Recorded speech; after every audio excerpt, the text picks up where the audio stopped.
Hello, and welcome to another classic show, pay-per-view, whatever you want to call it, watch along. This time, I'm running a bit late, but yesterday was the 10-year anniversary of this show that you can see on the screen right now, Money in the Bank 2013.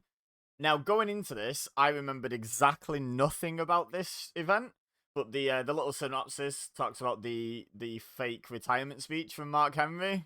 So I distinctly remember that. I don't remember the match. I know that the wrong person won, but I don't remember the match other than the result. Um. So yeah, I'm looking forward to this little trip down memory lane because I can't believe 2013 is 10 years ago. Can you? Anyway, I'm not going to be showing this entire pay-per-view here because copyright law is a thing. So what I'm actually going to do is give you the opportunity to pause this video, go and load up the WWE Network or however you can watch this show. Synchronize with me, so you paused at the very beginning with 0 hours, 0 minutes, and 0 seconds on the clock. And then we're going to click play together. I'm going to let the first few seconds play out so that you can see that you're in sync with me. And then it'll fade to just like a still screen. You'll watch the show on one screen, listen to me from another, and Bob's your uncle. We're off to the races. So, pause this video, go set yourself up, because in a couple of seconds real time, but as long as it takes for you in pause time, I'm about to start this thing up. So, there's enough opportunity, I think. So the next thing I'm going to do is do 3, 2, 1, and then hopefully you'll hear a click, which will be me clicking the play button on my controller. If you don't hear that, that's fine, because you'll see it go, and hopefully be able to make sure your thing is in time with it. So, here we go. 3, 2, 1, and we're off. Money. And, yeah, it's gone. Faded out. Lovely stuff. So, they love a video package, don't they? And they've done the same video package for every Money in the Bank event, like, ever, haven't they?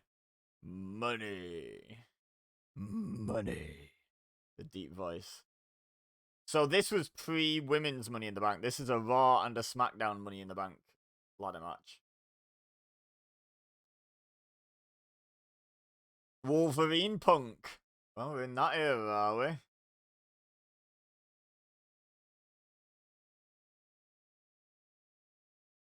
Oh, do you? Oh, I'm glad they explained that.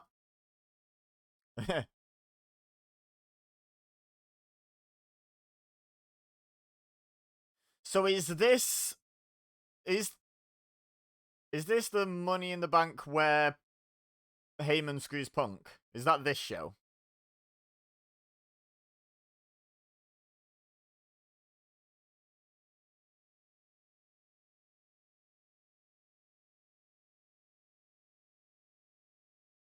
Moin. Daniel Bryan halfway through his transformation.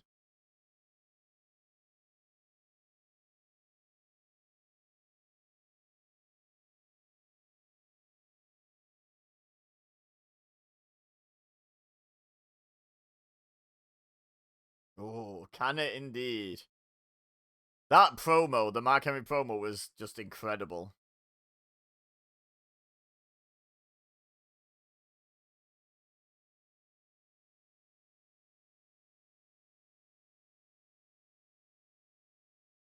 Definitely should have given Mark Henry the WWE title there. Even if he only held it for like a month and lost it at SummerSlam or something. Like, would anyone really have begrudged him that?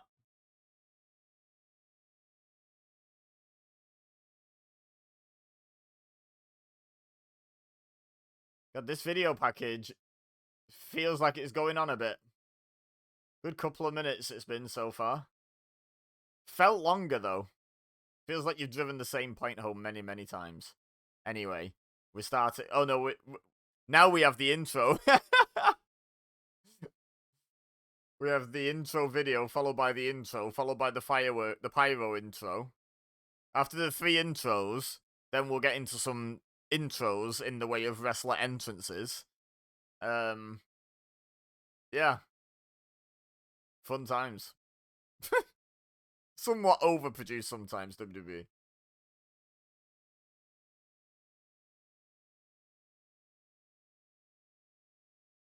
So what match is gonna start it? It, it did have the little things across the bottom, and I did look, but I've since forgotten. So it looks like it's the SmackDown Money in the Bank ladder match kicking things off. Wait, Fandango gets a jobber entrance? That's rude, isn't it? Oh, Dean Ambrose got a jobber entrance too.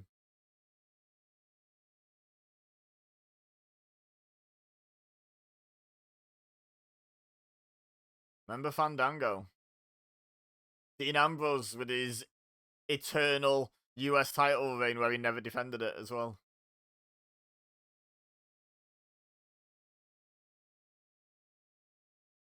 This feels really like I think a big part of a WWE show these days is that first entrance music hitting, and it always being someone that produces either a big pop or big heat.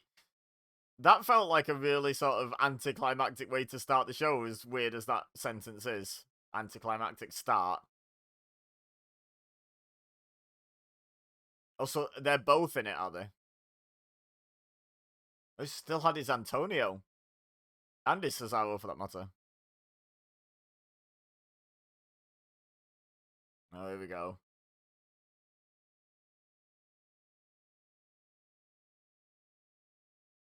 It's funny, on Twitter, it turns out this isn't a gimmick, eh? For Zeb Coulter.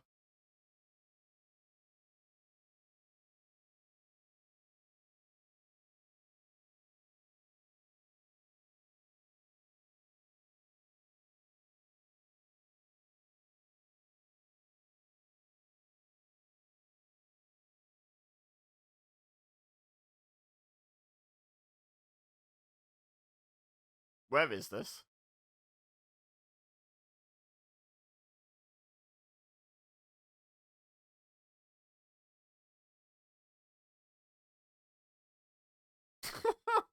God's sake.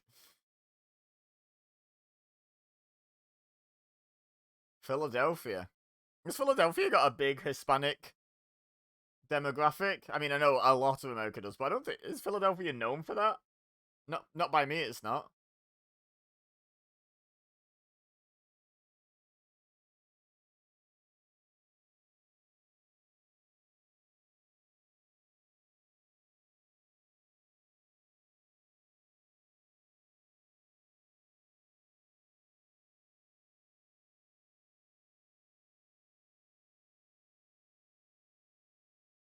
It's starting to gain some traction, that wasn't it? But not quite there yet. So, next year, as this is being broadcast, I went to WrestleMania, my first WrestleMania, and Cesaro was over like Rover. And speaking of over like Rover, so was Sando.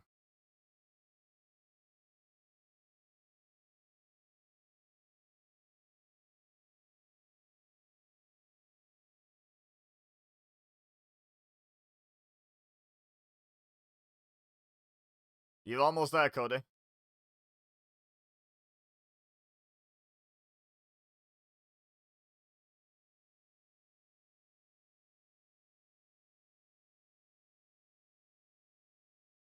Is Philadelphia proud of Rocky? Because that's strange, because he's not a real person.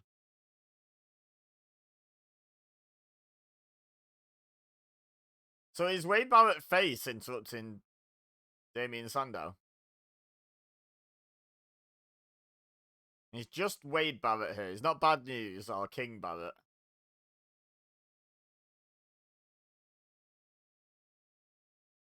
And he had that weird I wear a jacket but not really thing on his entrance.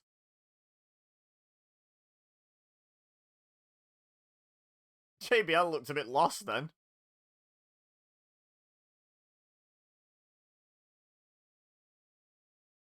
I'm not sure how I'm going to love this announced team.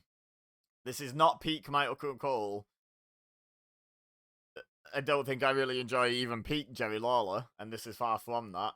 And JBL is very hit and miss in my opinion. Usually miss.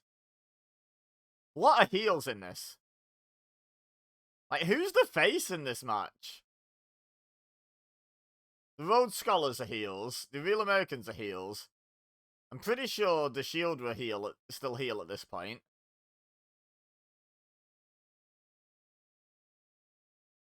Fandango doesn't scream babyface to me, and yeah, I don't know. And this was still early when he was a heel, I believe.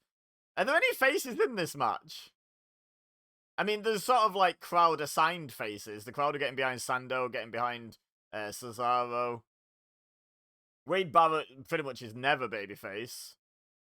But he's maybe the face in this. But yeah, let me know in the comments if you remember this vividly. Like, are there any baby faces in this match? It's very strange. Got 2 tag teams in here. Which is fine. It's a good storytelling device and an every man for himself kind of match.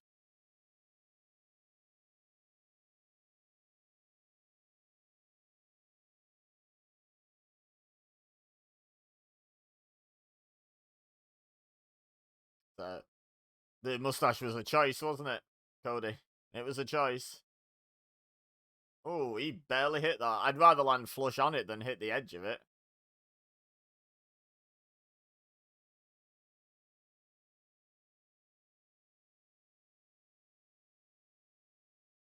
So looking at this, Cody Rhodes has been to AEW and come back. Jack Swagger's in AEW. Cesaro's in AEW. Fandango's gone. Sandow's gone. Barrett's gone and come back just on commentary, though. Is anyone in this match still in WWE? Oh, Ambrose is in AEW, of course. Summer Rae's gone. We can even count her. Zeb Coulter's nowhere to be seen. Yeah, is anyone? Am I missing anyone? It's crazy. It's only been 10 years to have none of them left. That's kind of crazy.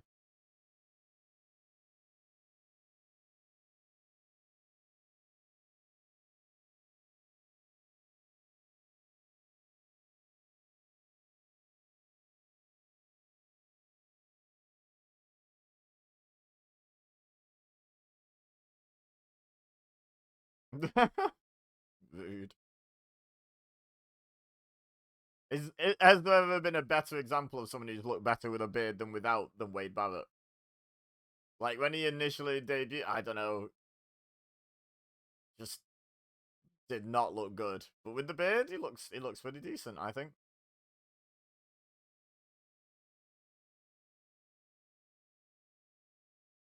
Is is this in the the era where they just accepted the fans were going to sing along with Fandango's music and let him be face? Maybe Fandango's a candidate for the only face in the match.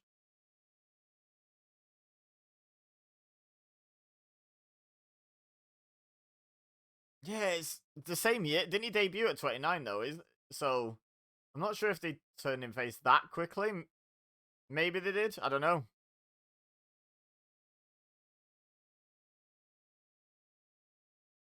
Who won this? I feel like is this the one Sandow won and then had his custom case? The like I think Cody and Sandow imploded and it went into a feud and Sandow like off the back of Sandow winning. I think.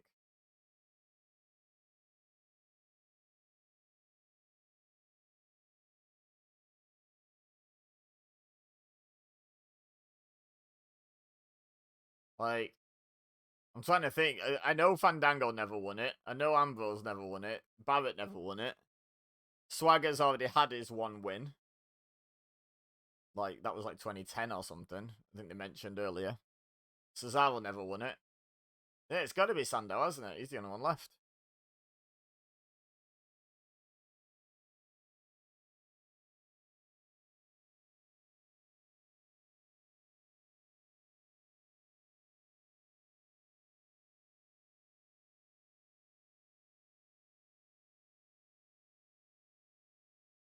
It's just broke a rung off to beat people with. That'll do it.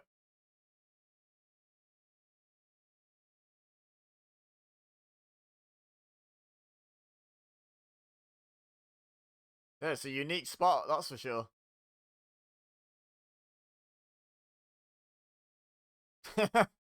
God's sake. Okay, I'll give you that one, King.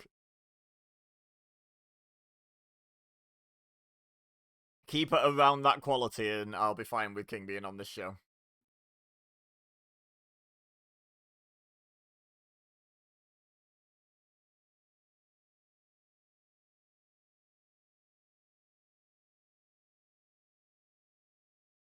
Yeet. Ambrose clinging on. He's just seen what happened to Barrett.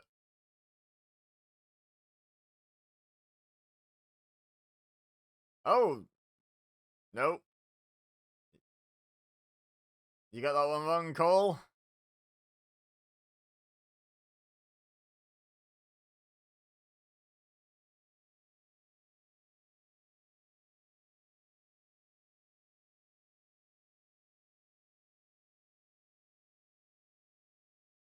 Uh-oh.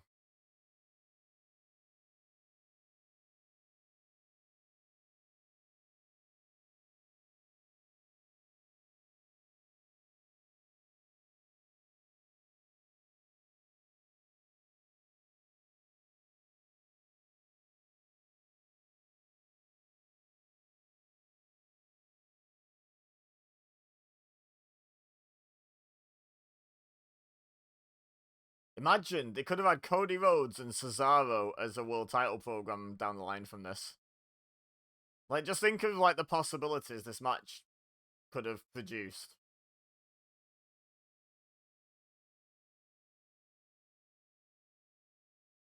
It's fourth, wow.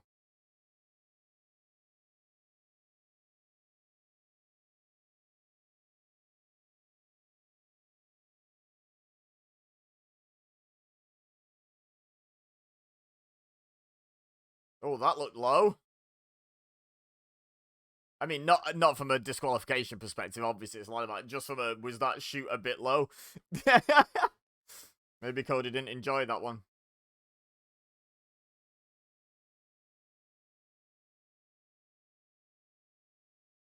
It was sort of like a muscle buster, Samoa Joe style, wasn't it, in a way? Oh.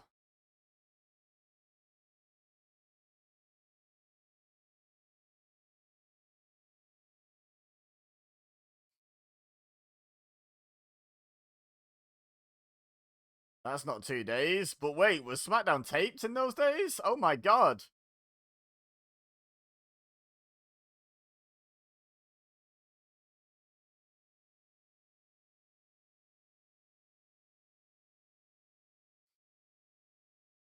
So was Swagger the last winner at Mania of Money in the Bank?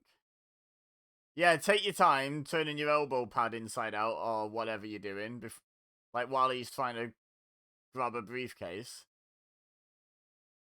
Yeah, the fans sound keen on Barrett winning it. That wasn't a negative reaction, was it? I think the fans would have been fine with a Barrett win there.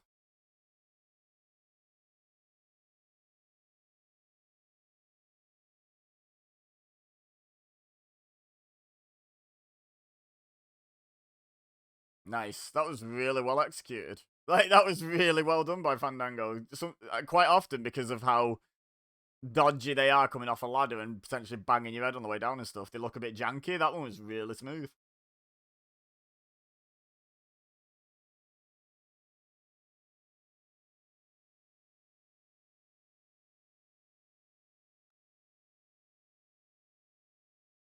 It, it doesn't, does it? In fact, the irony of him saying that in this match, it very much doesn't. No one in this match has won a WWE World Championship since this match. I don't think. I think that's fair to say. Oh no, Ambrose. Ambrose has. But not via Money in the Bank. Oh wait, didn't... Oh no, he did do it via Money in the Bank, didn't he? Yeah, no, you know what? I stand corrected. Not by this Money in the Bank, though. Never mind. My point is pretty much invalidated, my original point. But the point is, JBL says it's a guaranteed world title, and then the winner of this match didn't end up with the world title. So, It's not, is it, mate? It's not.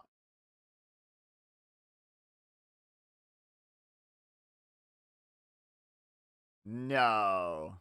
Surely this doesn't work. Okay. So was the display of strength that he could just hold the ladder? Because I genuinely thought at one point he was trying to lift the ladder with Ambrose stood on it, which would be like Cesaro's ridiculously strong, but that would be obscene.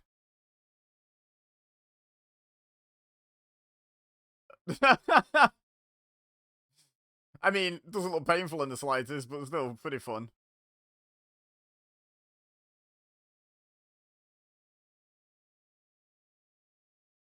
Oh, bye, Felicia. Oh, that's a great way to land. Just stick those feet up the barricade. Oh my god. I would. That is one spot I would really not agree to take. Having them just throw a ladder at me.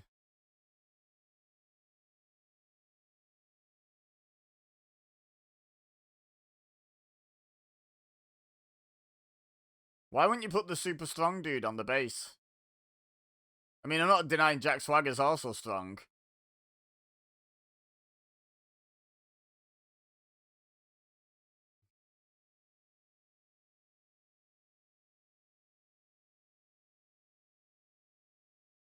Oh, a Cody chant going. Nice.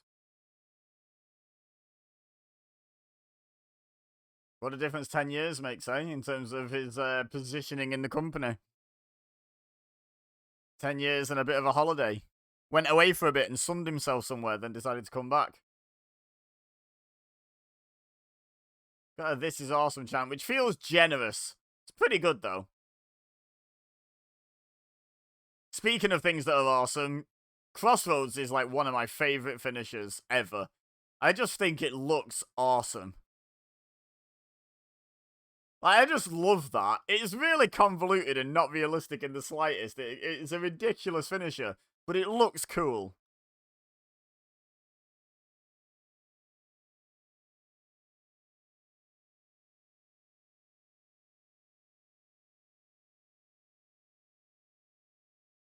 Get one of the millions that are near the ring. You want the big boy? There's the foreshadowing for the Cody Lesnar feud. Cody wants the big boy, and then in the Royal Rumble where Brock Lesnar was like, "Big boy." See, they're fighting over the big boy. That's the unexplained bit of the feud. Why Brock attacked Cody? He wanted the big boy, but Cody also wanted the big boy.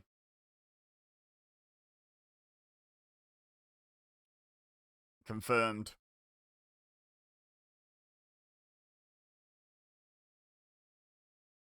Quite, I think is how tall it is. It is quite tall.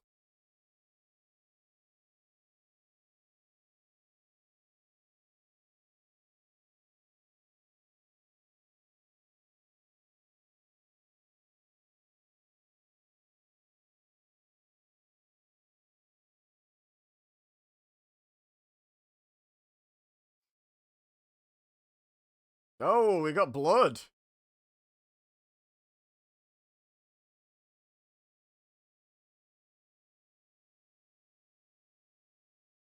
We got blood in a Moxley match and it's not Moxley bleeding.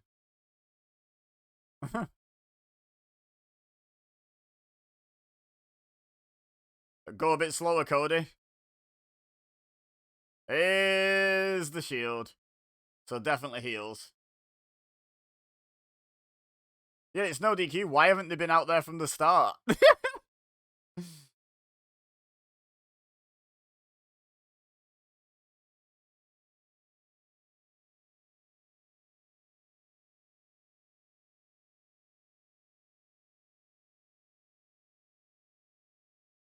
Yep, good idea.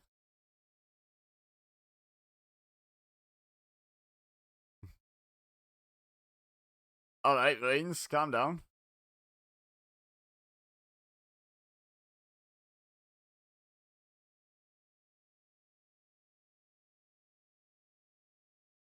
Uh-oh, someone else coming out? Oh! The Usos laying into Roman Reigns. What a difference 10 years makes. God, look at the Usos in the bright colours. Oh, it's all kicking off, isn't it? Oh, right, I see where we're going with this. Okay, sorry, they telegraphed that quite strongly, and yet I've only just clocked it. Here it is.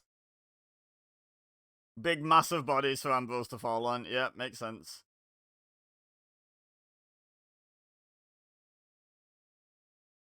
That took me a good while to clock that, didn't it?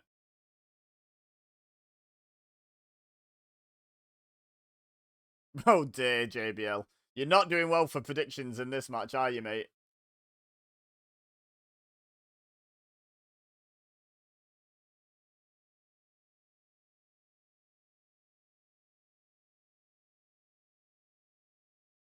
Who the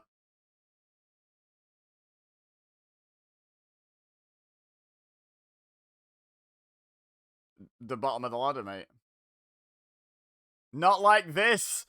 Don't push a man off a ladder and then detach the briefcase. That's not like this.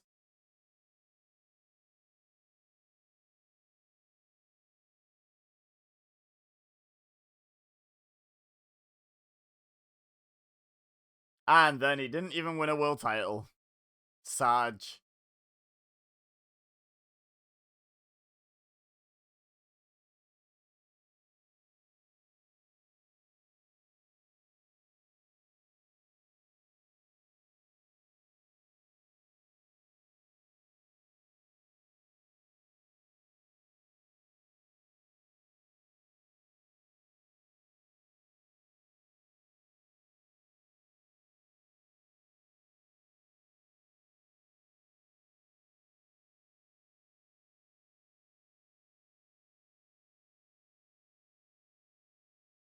It's a good choice having Sandow win it.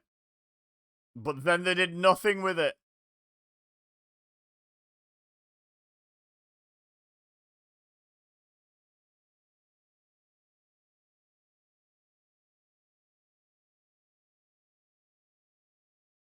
So Sandow wasn't the face of this match, clearly.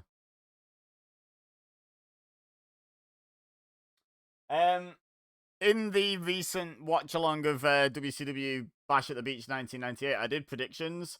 I'm not going to do that here because I definitely know two results, and I feel like as matches go on, I might do a couple of predictions where I don't know the result, but I think there's quite a few where I'll be able to, like this match. I knew it had to be Sandow because I know Ambrose won one eventually, but it wasn't in the Shield era. Like the Shield weren't a current thing at the time. And no one else and Jack Swagger's was way earlier. No one else in the match had ever won it, so I can sort of game the statistics there a bit. So it's not really a prediction. It's more just a demonstration of my trivia knowledge, isn't it?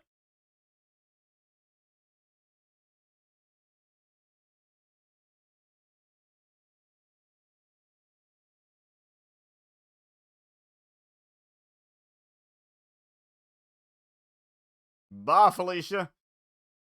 Love that cell. Love that roll through cell. Oof. He was it his best so far?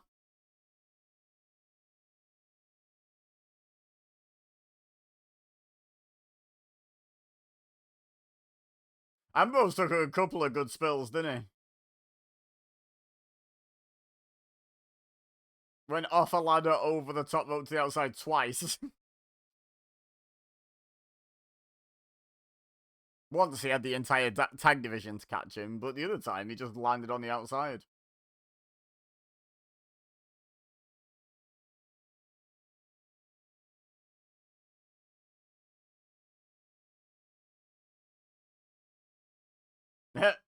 You are doing so badly, JBL.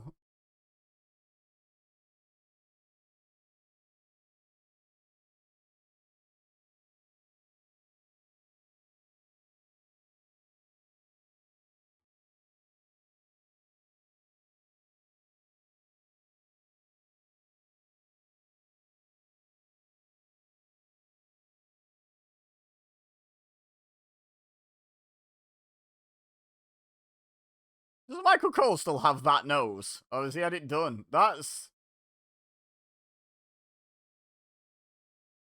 Like, I feel like I would have noticed that, right? I'm gonna Google his face right now. Oh, we're just gonna have a recap already? Okay, awesome.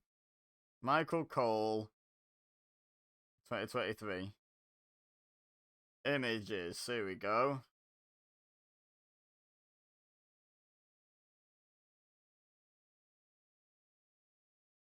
Can we get a side profile on him?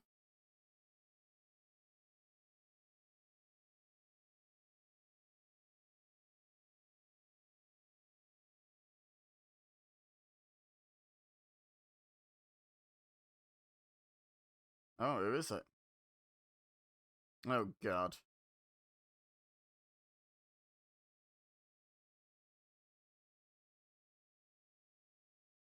Can't get a good picture of modern day Michael Cole from the same sort of angle. Well, from face on, he still looks like he's got the same nose. He's just filled out a little bit. Maybe it's not as obvious.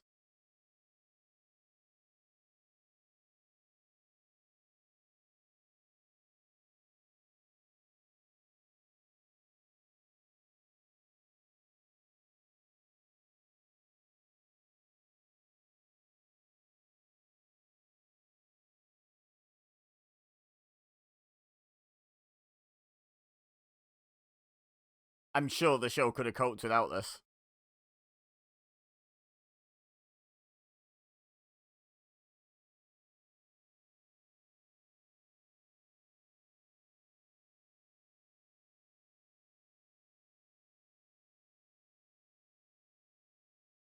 Here come the Watts.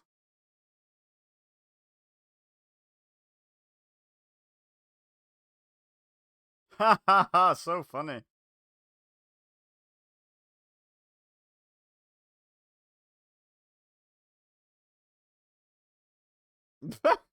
For who?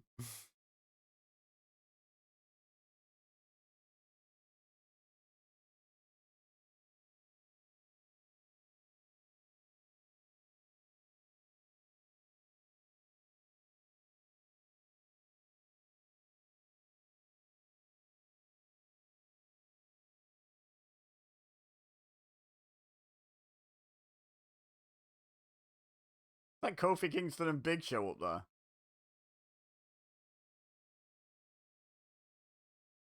It's a wild kickoff show panel.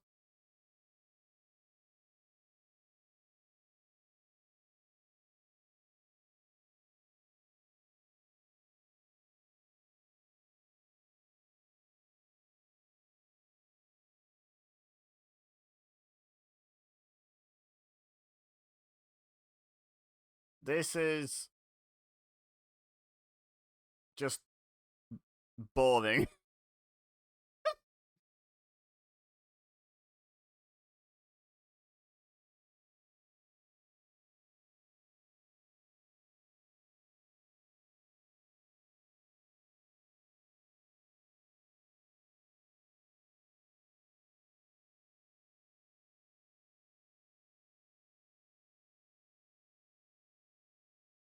You deserve it.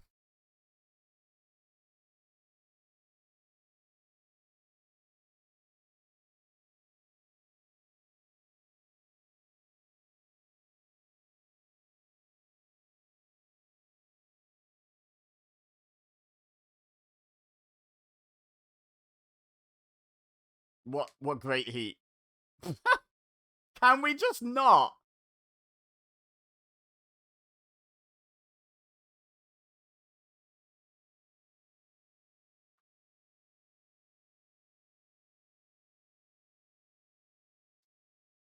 The Jumbotron. Since when was it called that? So this is gonna be like a hit piece on Vicky. Good question, King. If anyone missed it, he said, "How long is this gonna go on for?" I don't know how many minutes it's been, but it's already that many minutes too long.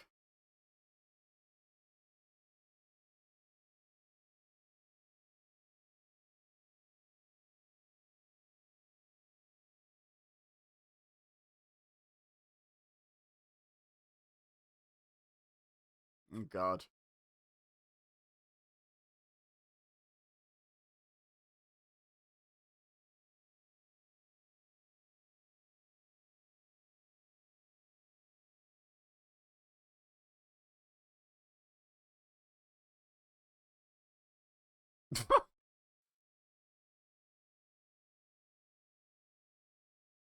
I mean, the video package is kind of funny. This would be okay on Raw.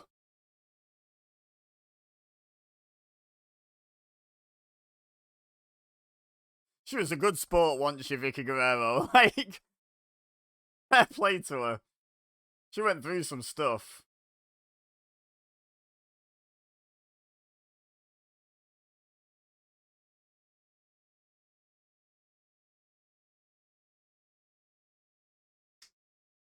Like, good grief, she got put through it for the sake of entertainment.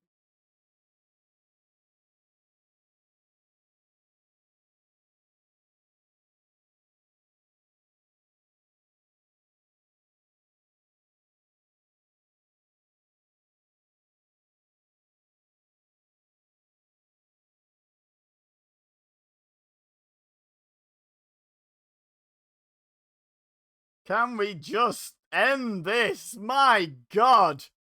I'd say whose idea is this, but we know exactly whose idea it is. Oh no, it's not Babyface Miz, is it?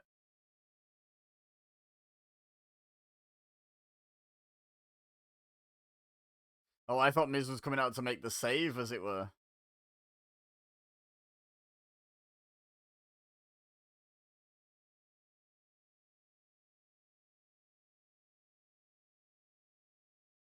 Okay, he's not Babyface by the looks of things, because he's acknowledging Brad Maddox on the way down to the ring in a friendly way.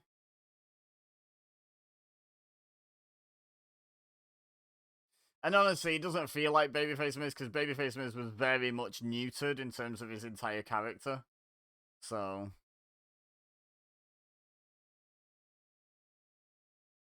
that's something at least. Wait, Miz is the challenger, so Curtis Axel was the IC champion coming into this, was he? Wow.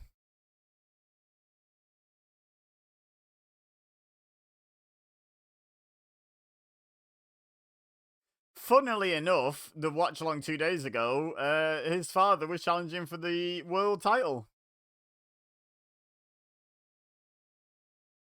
15 years and 2 days later, this man's Intercontinental Champion defending it. So, I genuinely don't know what happens here. I mean, long term, I know what happens. I'm gonna go with Miz. Miz was pretty much always IC champion, wasn't he, for like the longest time, so let's go with Miz. There's every chance that this was like Miz getting fed to Axel to try to cement him. Now, that's the thing. Who's supposed to be the face here? Maybe it is face Miz.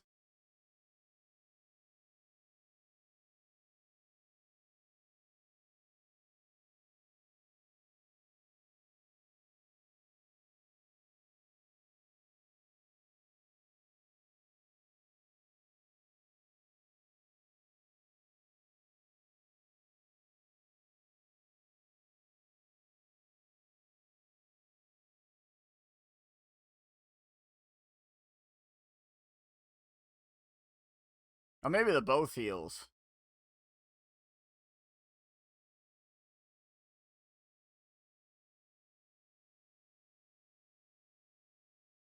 So maybe it is face Miz.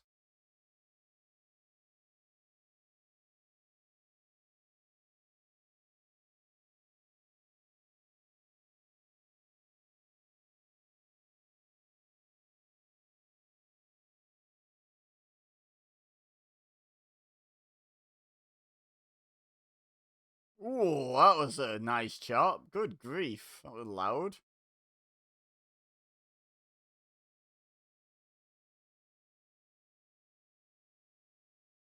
Oh, well. Do you understand that the man who came out to the ring to defend his Intercontinental Championship against you is the Intercontinental Champion. Do you understand that, Miz? Just checking.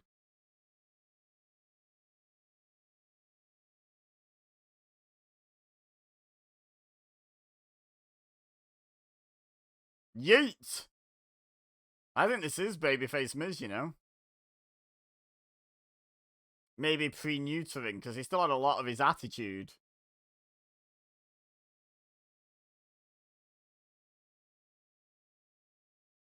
Like, I know Miz gained a load of momentum and was being, like, touted as he's popular, turning face, but it's pretty clear with hindsight it was a mistake, right? Tried to do an Eddie Guerrero spot.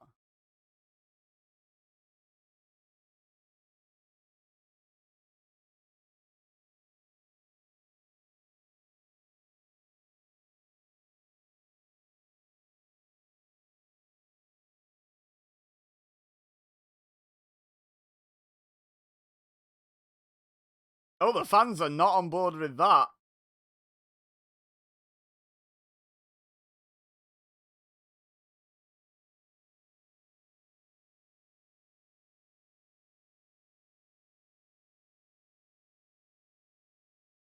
Yeah, you are. True. Hard to disagree with that statement specifically.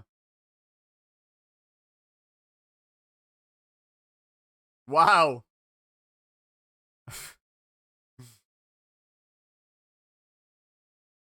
Yeah, true. I was thinking then, what's with that? But yeah, Philly, of course.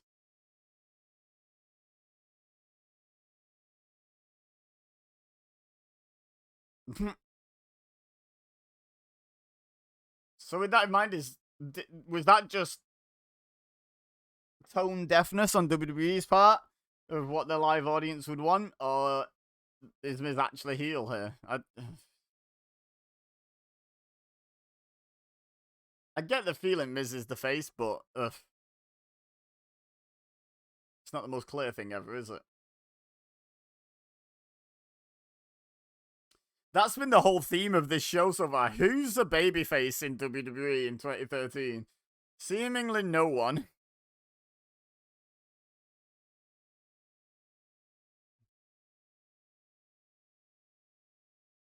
Cena was still peak being booed, so as much as his character was a babyface, it's kind of hard to qualify him as that. In the traditional sense of, you know, popular with the fans. Mark Henry's the actual heel in that feud, though. No babyfaces in the Money in the Bank match that opened. No babyfaces in this match. They just didn't have it. They just had an entirely heel roster, it seems. Punk? Punk was face, right?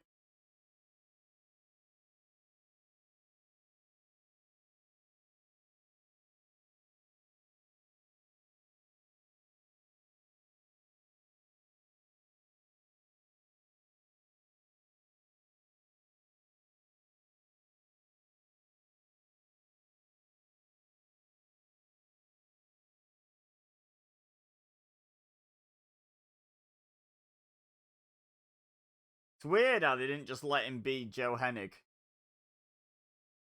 They talk about his legacy, but won't let him have the name.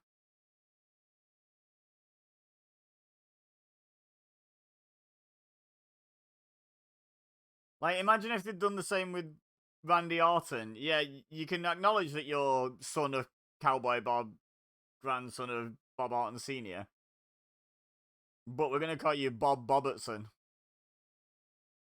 to honor both of your. I mean, it worked for The Rock, I guess, eventually. Rocky Maivia was the same sort of name as Curtis Axel, I guess. Like a name made of homages to his legacy.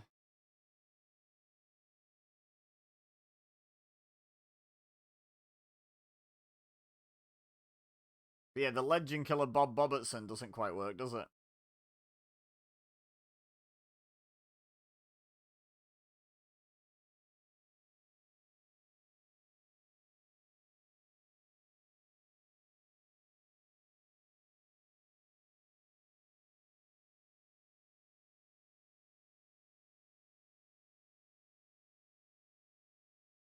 True. Feels like you made half a point there, but true.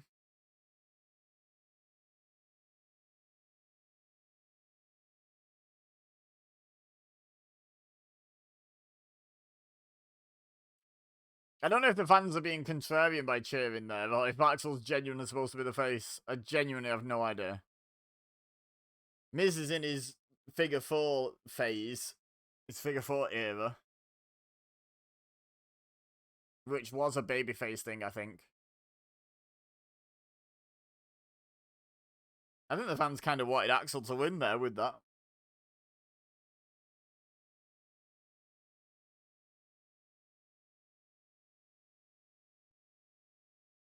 Superplex. Ooh, super perfect plex. That'd be interesting.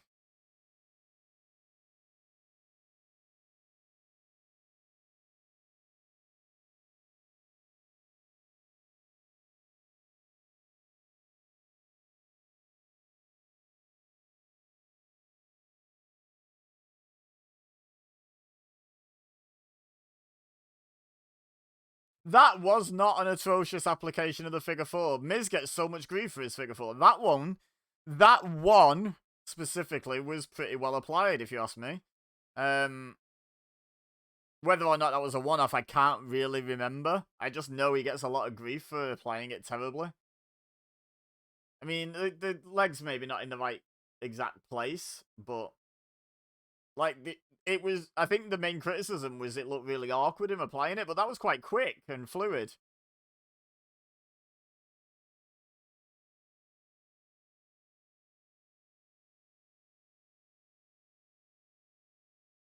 It's not his own hold though, is it? It's very even in storyline. It was very much a hold he inherited, shall we say? The fans are really getting on board with Curtis Axel here. Miz is fighting a bit dirty. I really don't know what to make of this. I really don't know what to make of this show in terms of who's the babyface.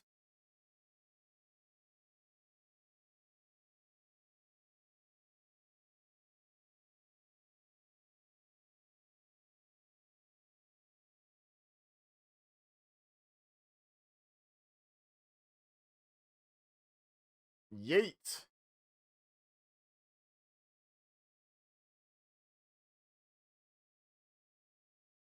There's that weird neckbreaker face slam thing. Axel won. There you go. And clean.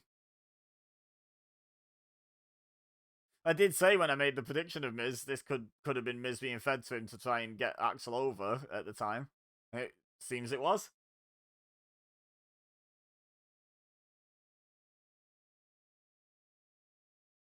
But yeah, that was clean as a whistle. Can't count kicking a rope into someone's face as dirty.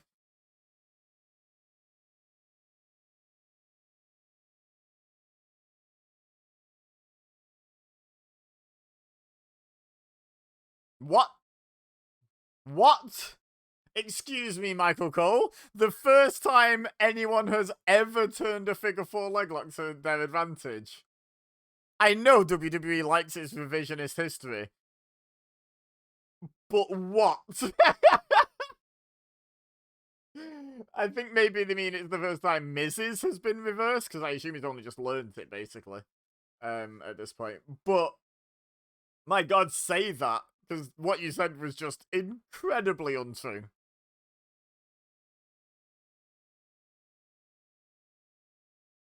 Like, there's levels of being wrong. What's the line from Big Bang Theory? It's wrong to say a tomato is a vegetable. It's more wrong to say it's a suspension bridge. That was a tomato is a suspension bridge moment from Michael Cole. Wow.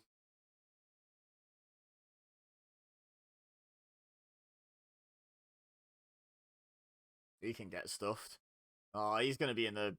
I bet he's in the Raw Money in the Bank match, isn't he, Del Rio?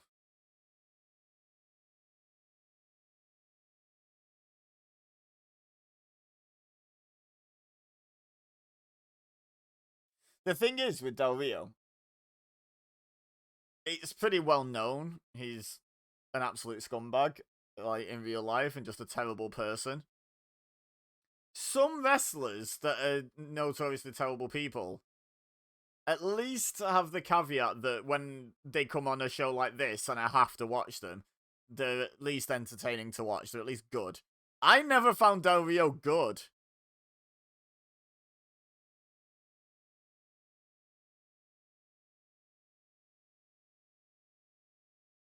Big E before he was allowed to show his personality. Like, no, you must be boring and big and strong. That's it.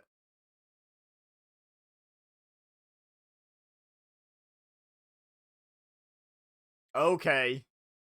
I had a big crush on Caitlyn back in these days. Being accompanied by Layla, I don't remember that partnership being a thing.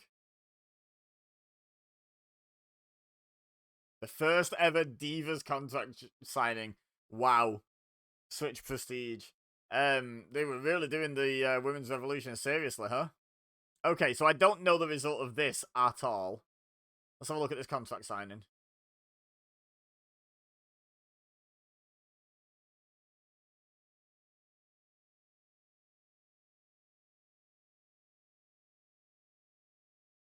Oh.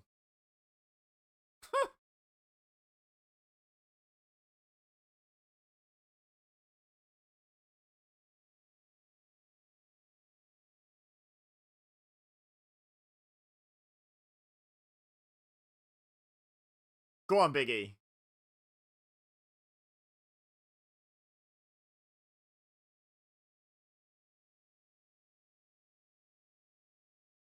And watch this. It's a video package, but make sure you watch this. Okay, so Caitlyn got the upper hand there, so I'm going to use the WWE mathematics and predict AJ Lee. But I'm rooting for Caitlyn.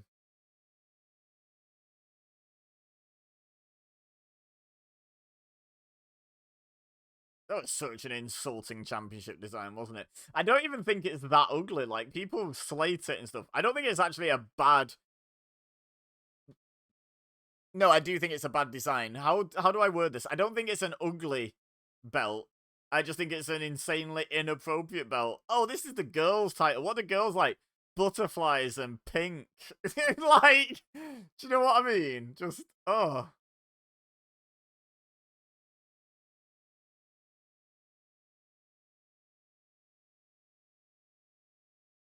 The oh, she was green in this one, eh? The idea of the championship was worse than the actual look, if you like. The sort of the implication of it.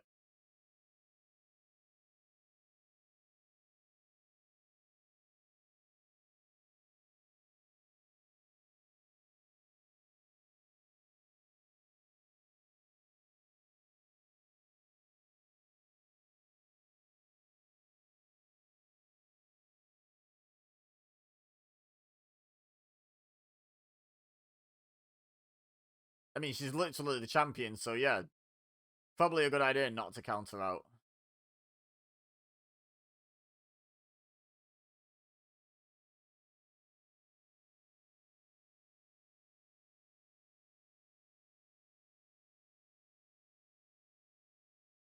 Yeah, I don't remember Caitlyn and Layla being associated. I don't really remember Layla doing anything after Laycool, to be honest. I thought that ending was basically the end of her involvement in WWE, but here she is.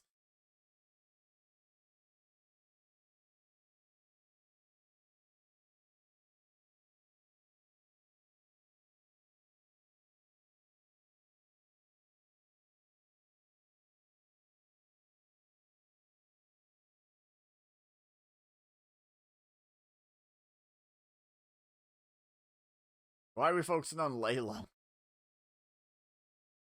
That's pretty nice. Nice brudge. Nice brudge.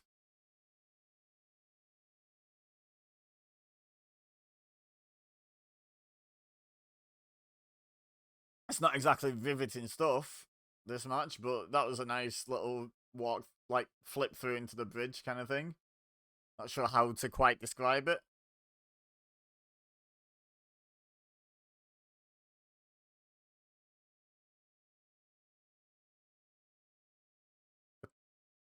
A terrible stereotype of women everywhere. What? Your belt is literally a pink butterfly and you're worried about stereotyping women? And AJ was one of the few that kind of stood out.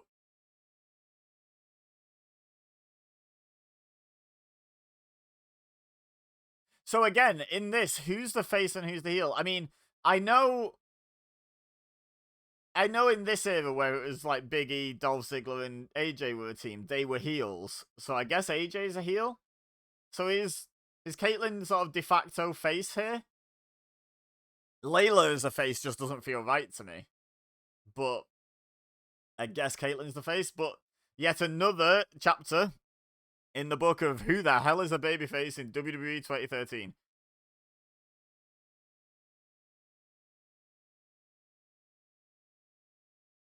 Morals are subjective, says objectively bad person. JBL. Allegedly.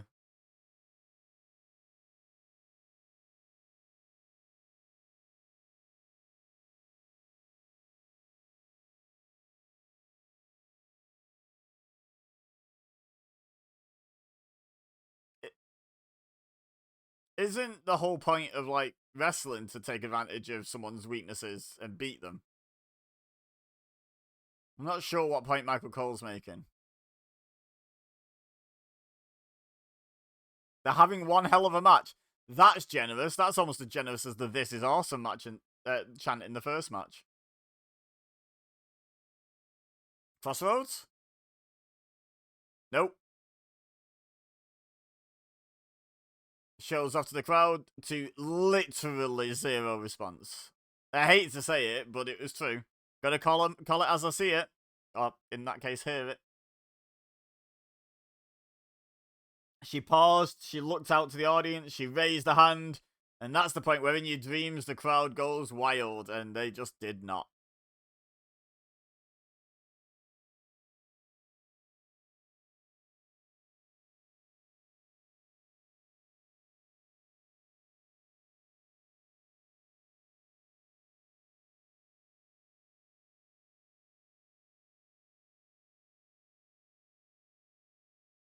Oh.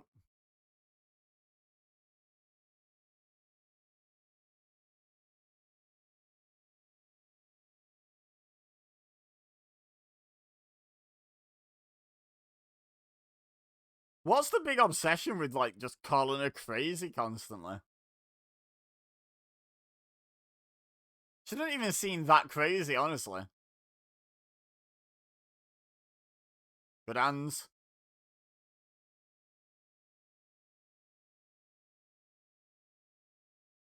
Probably hurt more than landing on the floor, to be honest. Yeah, I agree, King. Which is a sentence I don't find myself saying often, but yeah, I'd rather have hit the floor.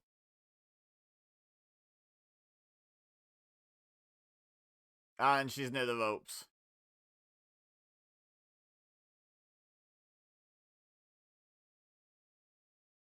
So the math checks out, and also apparently Caitlyn's only just lost the title to AJ, so I know they weren't averse to flip-flopping championships, especially women's championships, because they don't matter. Obviously, that's me commenting on their attitude, not me saying that, but just to be clear for anyone watching.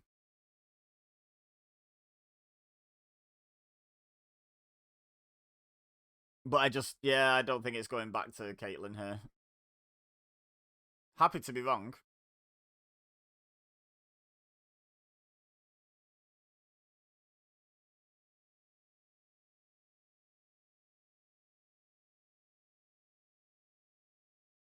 Yep. There we go. 1 out of 2. Technically 2 out of 3 if you count the Sando win, but I knew that was coming, so I'm not counting that. That's not a prediction. Oh no.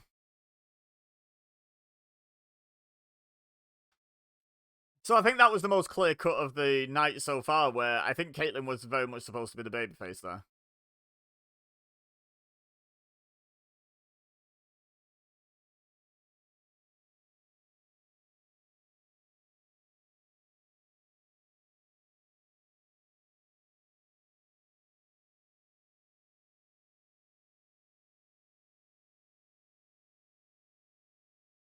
This was reasonably well executed. Reasonably.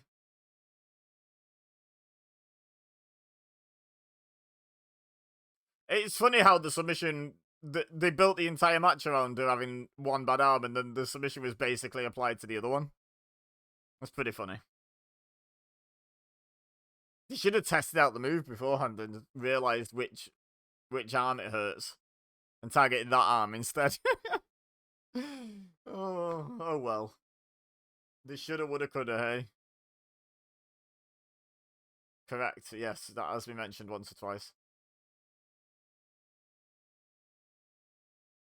Oh, why? It's not the kickoff show anymore.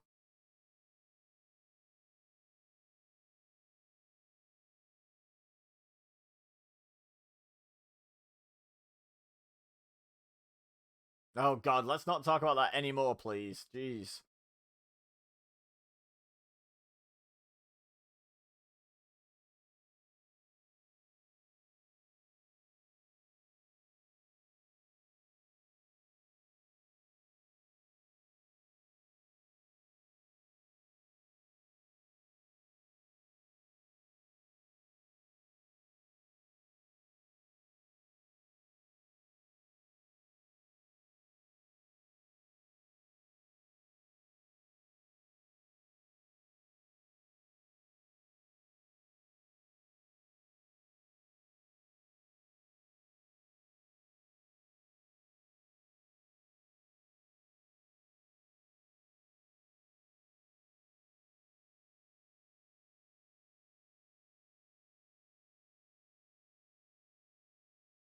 This has been absolutely riveting.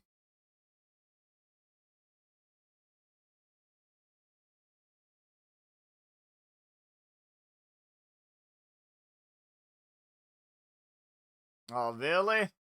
I think we've seen enough of you, if I'm being perfectly honest.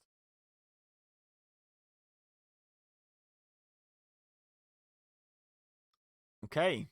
What's Jericho up to?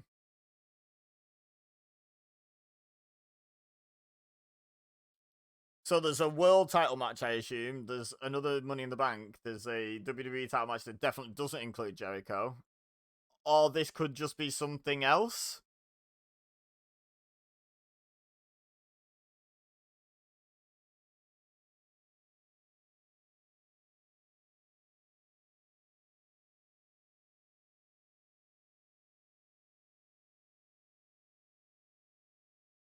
It seems like he's doing his best impersonation of a babyface. But Jericho as a heel has quite often been quite delusional about the fans still liking him. Like, it's been a fairly common character trait throughout his career.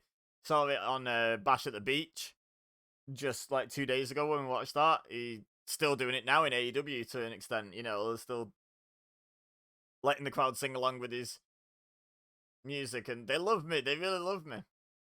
But I don't know. This feels like maybe an actual authentic babyface one. Oh god.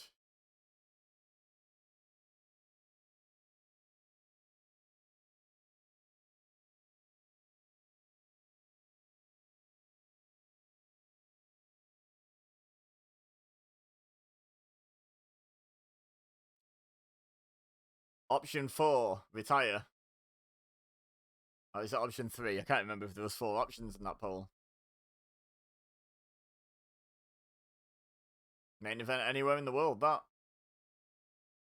That guy in the punk shirt, like, no.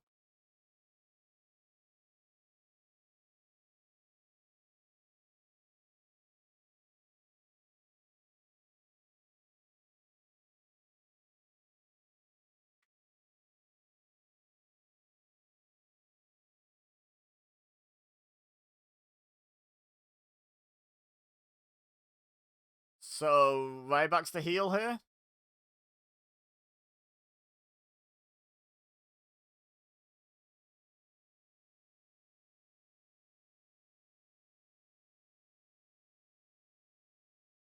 Yeah, I guess Ryback's the heel.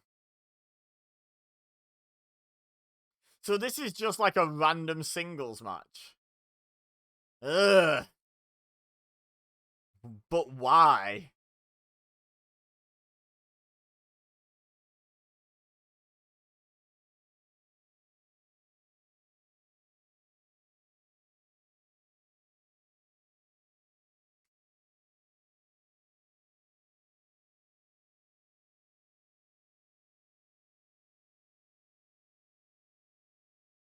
Yeah, I think this is quite clear cut. Jericho's the face and Ryback's the heel.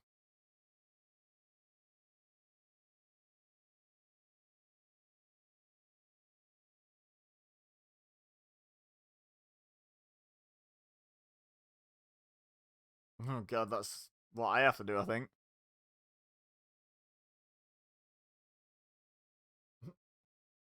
Cole just no sells that insult.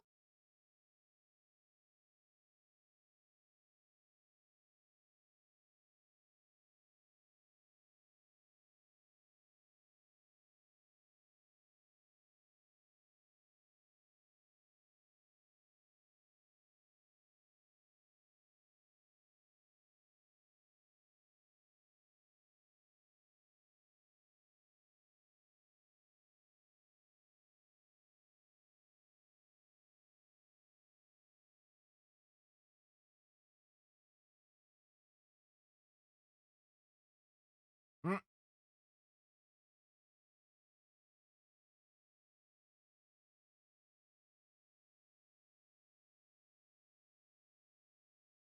Yeet!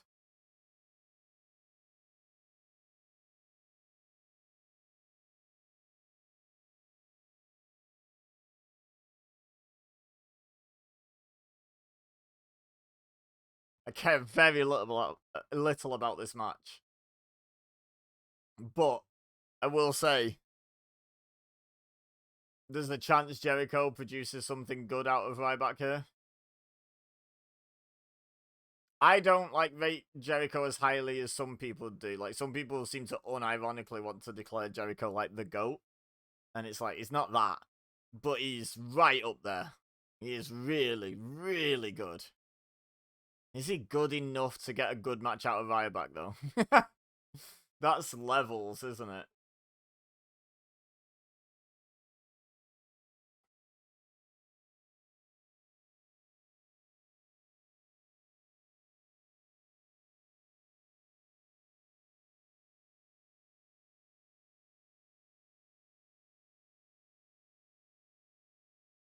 Got a Goldberg chant. That's always a good sign.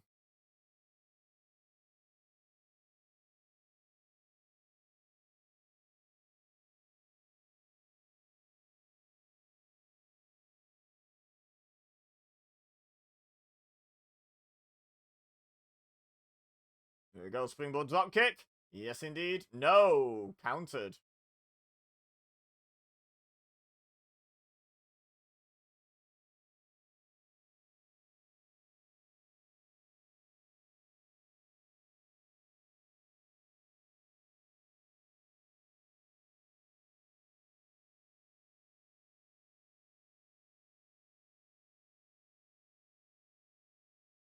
Oh, good. A rest hold. They're my favorite. They're my favorite pizza place.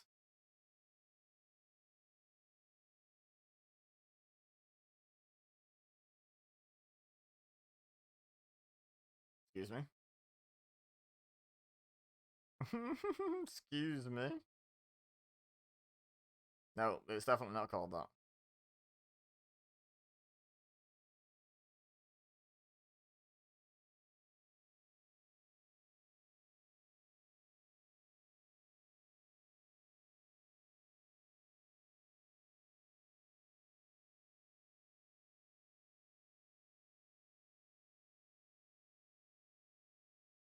What? It's like a tree falling on you. What, in terms of, like, entertainment?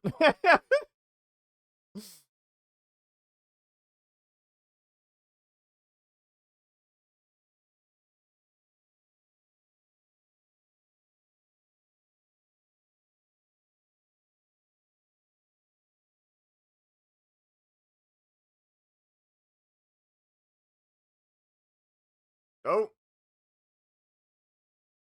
missed them both. Is he lucky though? Like, I get within kayfabe he's lucky to not have hit the tables, but I imagine he was planning on hitting a table there and just sort of fell between them. That can be quite awkward. The worst falls are the ones where you don't expect them. Like, it's easy to flat back bump when you know you need to flat back bump, but when you expecting to just hit the edge of a table and you miss it, you might stick an arm out, something like that. I'm sure he's fine, really, but you know, I'm just saying, like, you would rather hit the tables there.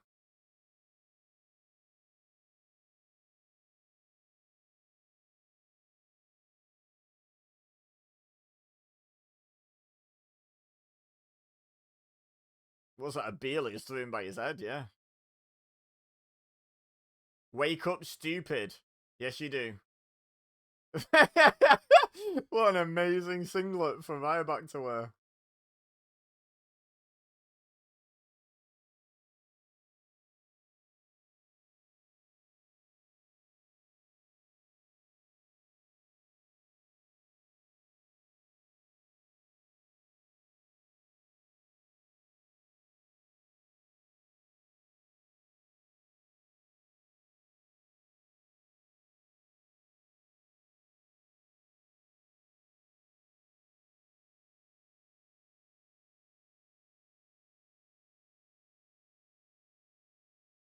Northern Light suplex with a bridge. Very nice, Jericho.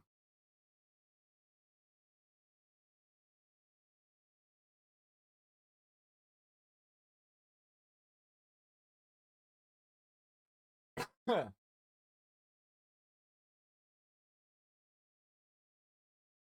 roll him on his tummy, on his tum-tum.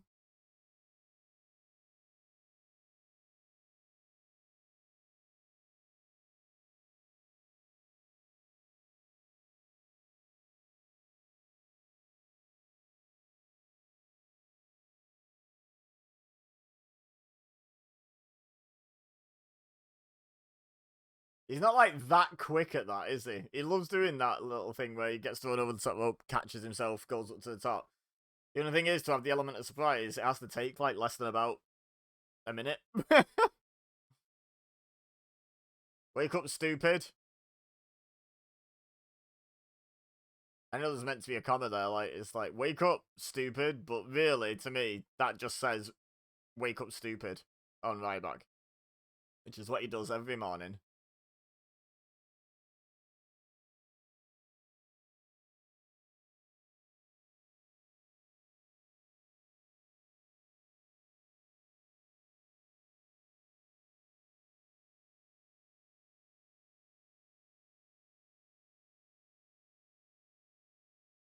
Nope. No code breaker for you.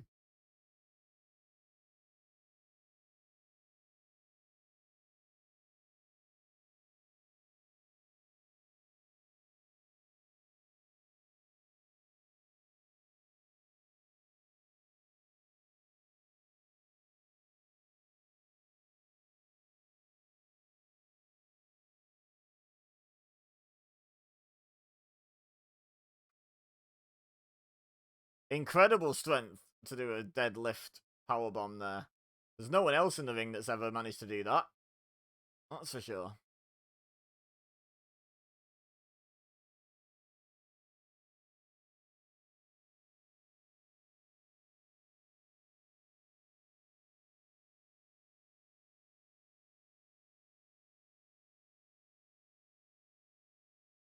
Like, come on, Jericho. You're enough of a veteran to hear that the crowd is pretty much dead for all of this. Call an audible. Go home early. Come on. It's fine. No one will resent it.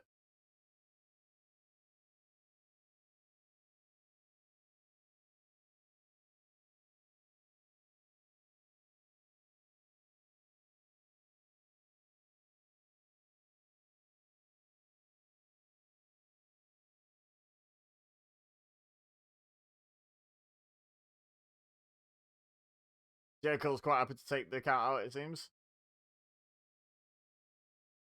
Most noise the crowd have made all match.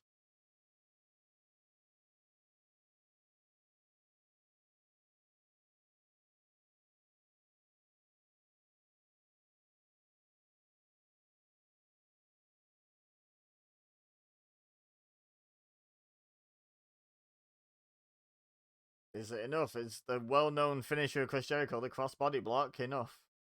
No? Shocked.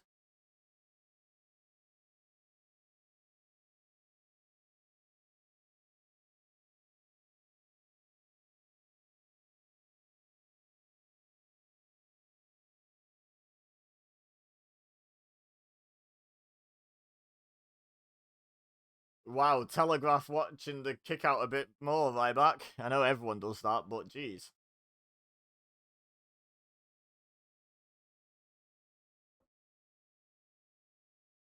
Jericho's like, come on, give me anything. I know you don't want to see me fighting Ryback, but come on. Come on. I'm Chris Jericho. Come on. Hey, there's two fans in the front row.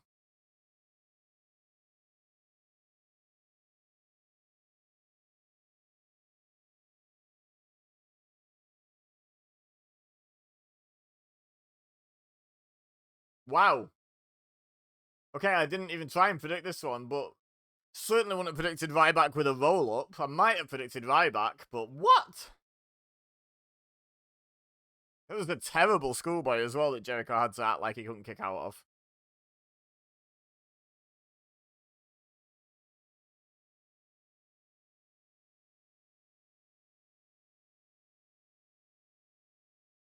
I don't think I'd have predicted that. I'm not going to give the point against myself, but I think I would have gone Jericho, you know, had I remembered. It's not been a good week, Jericho. He lost on the WCW show as well.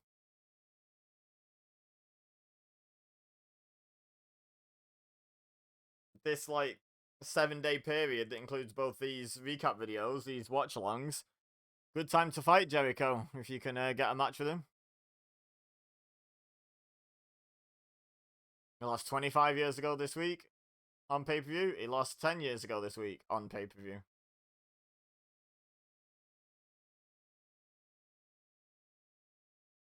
Oh, wow. This is the start of the Performance Center.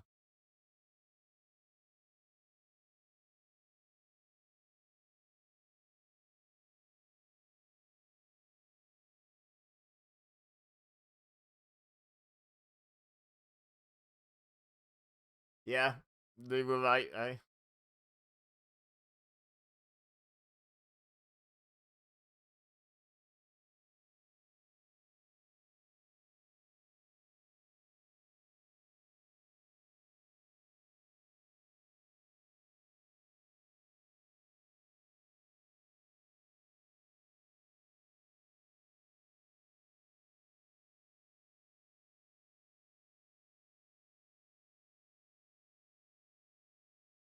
Jim, as most people call it.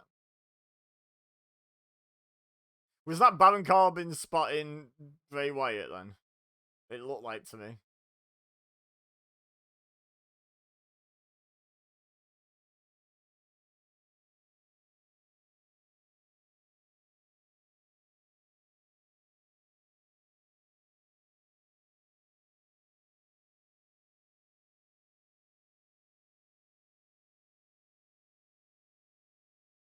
Is that Eva Marie in that class? I didn't catch any other faces really, but her hair stood out.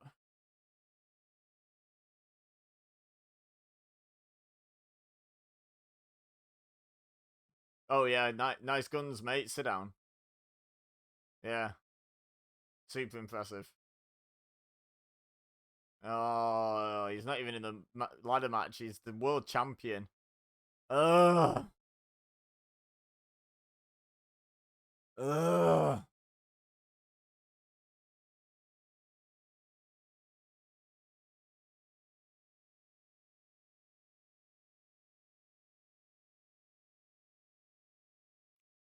Second or third best cash in of all time?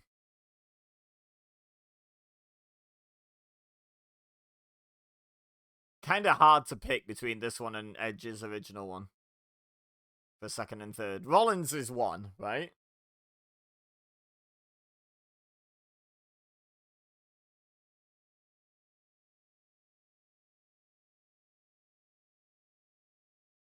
Payback.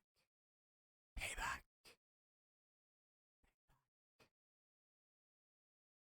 Payback. This was the double turn, wasn't it? Because they were trying to portray Del Rio as a face until this, which is just the most laughable thing ever.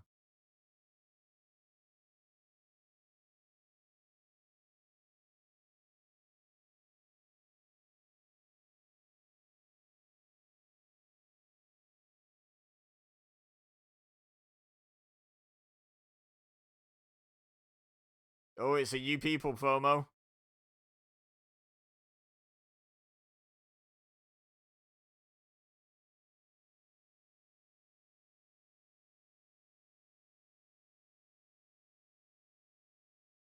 For anyone not savvy, a You People promo is basically when someone's turned heel and they blame the audience.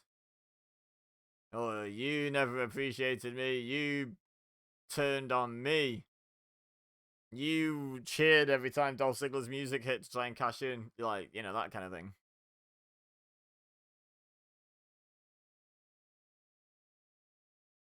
Oh, so hang on, so if Ziggler's turned face by this point, does that mean AJ was face?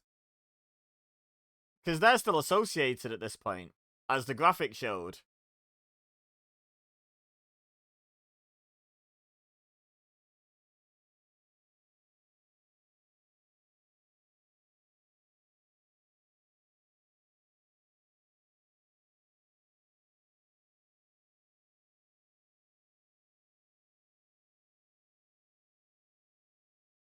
I don't actually remember what happens here, but I don't think Ziggler's a multi-time world champion, is he? So I guess I have to pick Del Rio. I'll be chuffed if I'm wrong.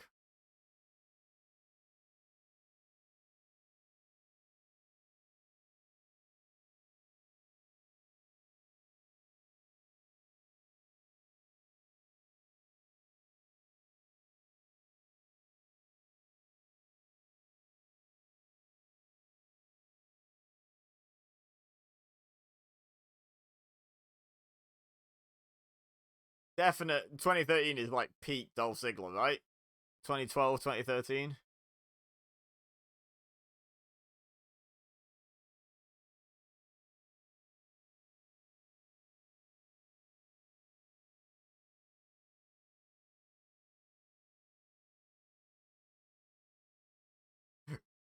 Excuse me.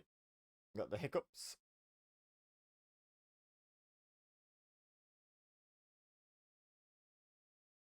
His music sounds weird, like it's not quite the current mix that I'm used to. Ugh.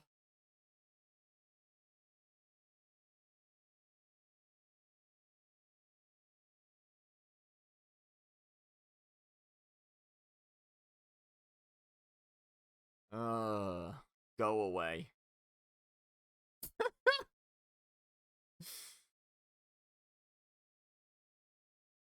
Hey, Ash Ketchum in the audience. Nice.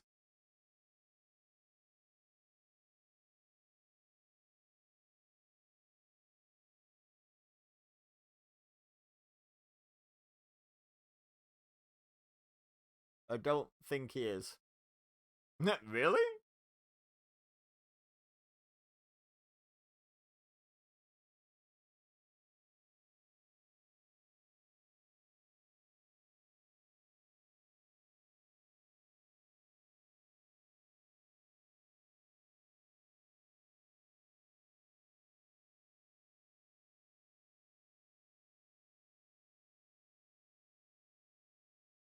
Yeah, you tell him, kid.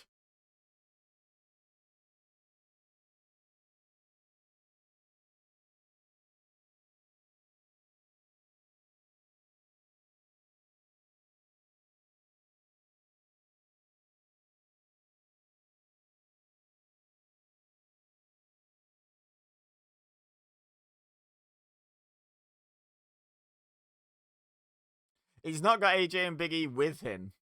I feel like they're sort of maybe slightly separating them. But maybe AJ and Biggie are still heel.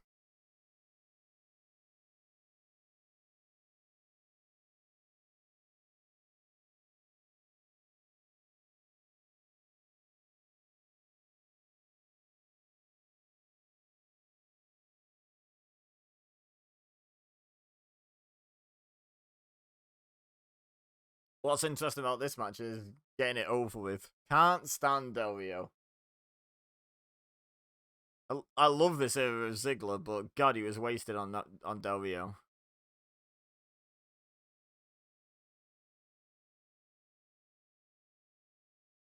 Wow, there's fans chanting for Del Rio.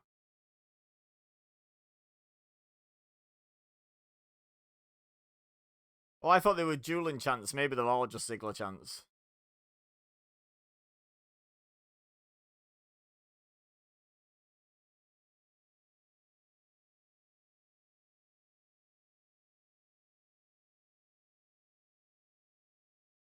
Alright, Mailman. Dolph the Mailman Ziggler. He delivers.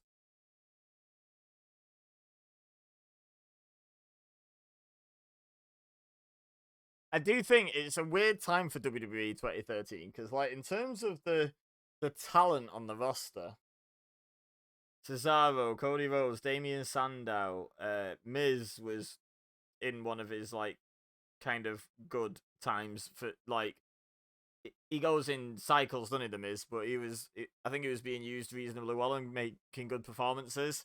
Ziggler, yeah, the second best version of Mark Henry.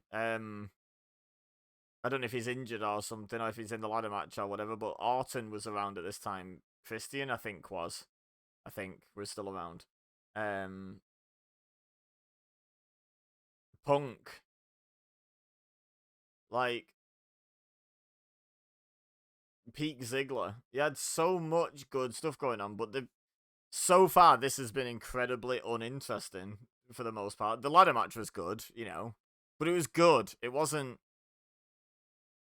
astounding. It was just really it was good, maybe over into really good.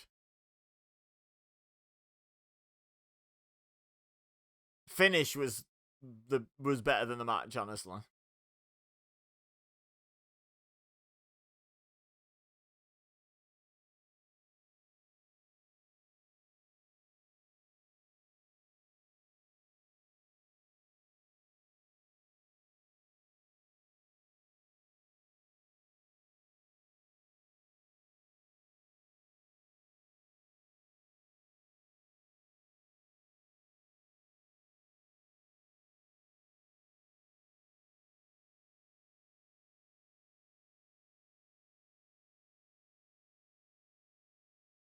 Is he?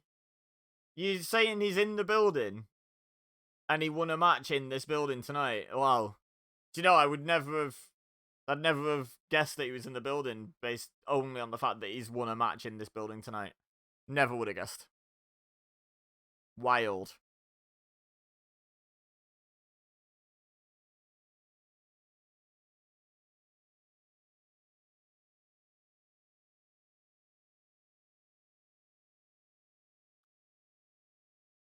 Ziggler was probably one of the very few that could effectively sell this whole story. Because I believe the original concussion at the hands of Swagger was legit, but then obviously they built off it. And Ziggler's brand of selling of just being dead and just ragdolling around really suits that story. Like, I don't think they could have done it. I don't think there's many on the roster, and there's a lot of talented wrestlers and good sellers and what have you. But I don't think there's many on the roster, if any, that could do justice to this to quite the same degree as Ziggler did. Like, that double turn was based purely on sympathy because of Ziggler's selling, essentially. And Del Rio's ruthlessness turned him as well. But yeah, a bit like probably the biggest factor by a long shot was the sympathy because of how Ziggler sold that match. Gutted we missed doing a watch along of that because as much as I cannot stand Del Rio, it was a really well executed double turn. You have to give credit where it's due. It does take two to tango, as much as I hate to admit that when one of them's Del Rio. He just flies and bounces, doesn't he?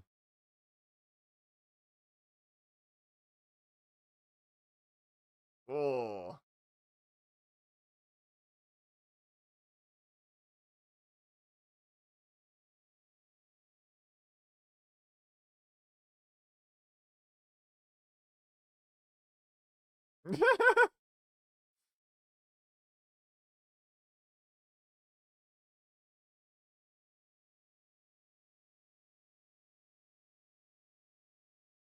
I would argue it's generally seen as quite a mean trait to be aggressive. Granted, He's in a business where you're supposed to be aggressive, but still, it's not often seen as a kind trait, is it? And the scale is definitely mean to kind. They are sort of Dolphin Uranus. Okay. Excellent sign. Thank you, sir. Sit down. Thank you.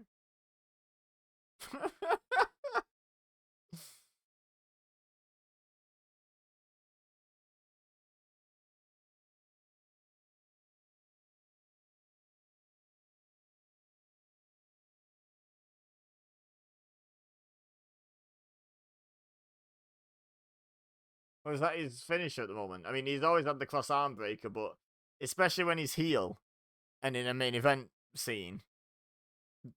Oh, that was delicate, wasn't it? But the cross arm breaker was always an awkward finisher because in WWE, top babyfaces just simply do not ever tap out. Ever. Or very rare anyway. Like top babyfaces.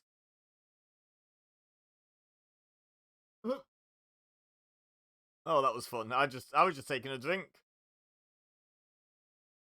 I enjoyed that. I hope it hurt Del Rio.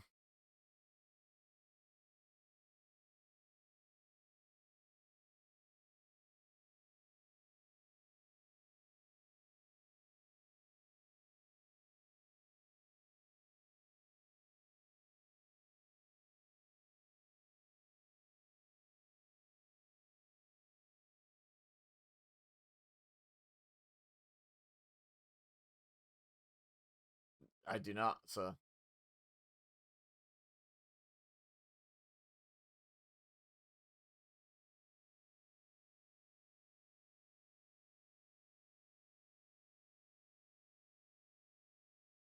What a maneuver!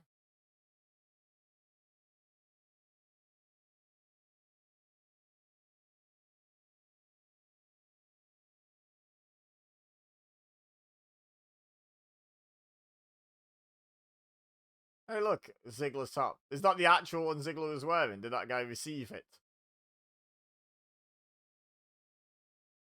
That was awkward on his leg. I'm glad his leg's okay, the way he landed that. Ziggler.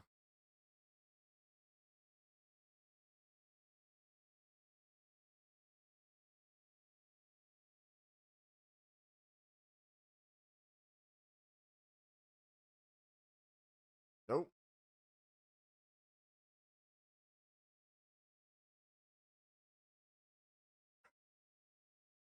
Someone just asked him how that felt. How'd that feel, Del Rio?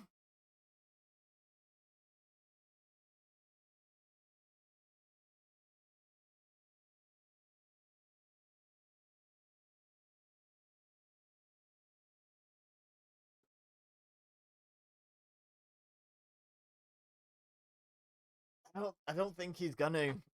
As much as that makes me sad, even though it's 10 years ago. I just don't think he's gonna.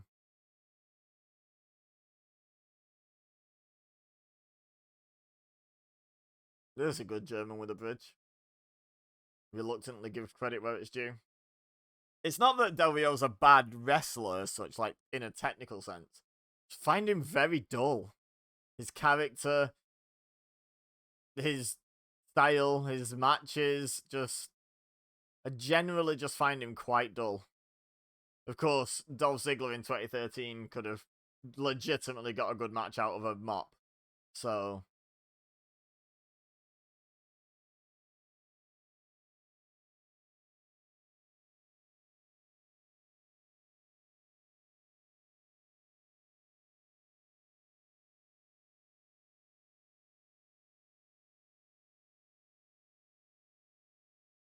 Yeah, if anyone in this era can get a good match out of Del Rio and actually make me care about the match, it's Ziggler.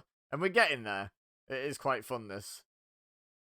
Just feels like, especially with Del Rio being the heel and therefore dominating a lot of the matches, the general pattern. His offense really bores me. Like, he's got occasional nice moves like that, but his general offense style is just boring and grindy. And like, yeah, so when there's the flashes of Ziggler doing something awesome, great, but the rest of the match I just find a bit dull.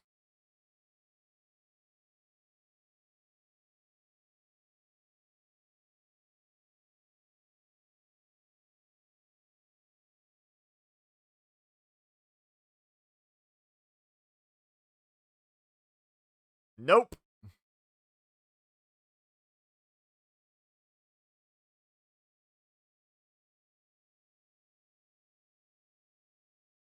Oh,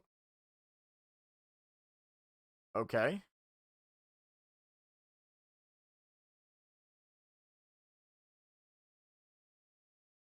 Oh, so they're boyfriend girlfriend in kayfabe, obviously.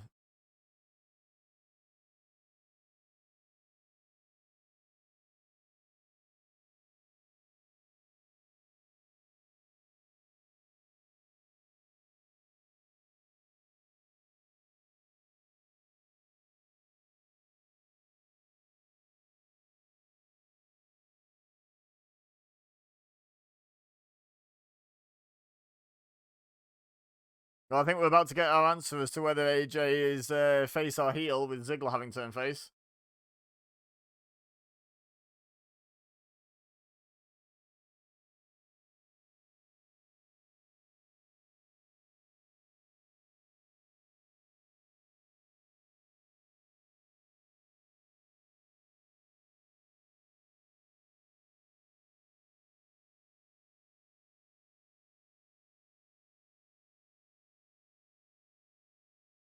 Oh,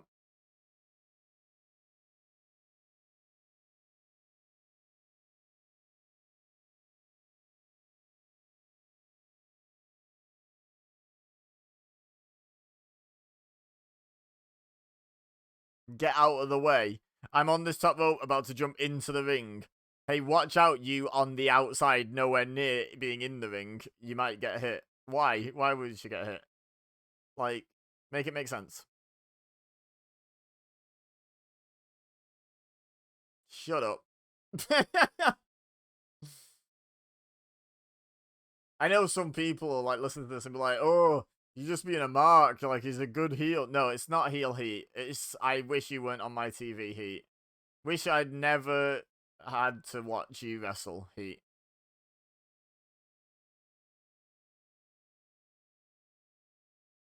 Because as much as this match has been quite good, could have just replaced Del Rio with any other main event level heel, and it would have been, you know, just as good, if not better.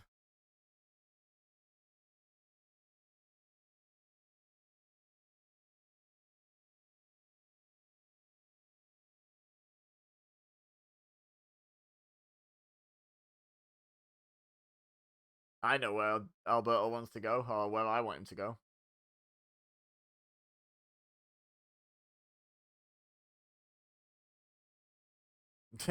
That's such a good sell.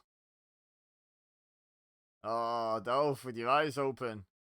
Tut, tut, tut.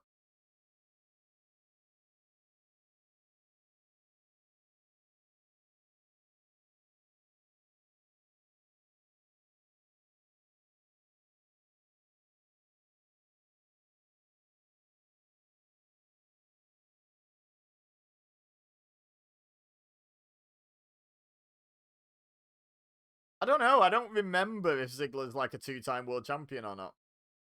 I'm hoping he is, and I just forgot that.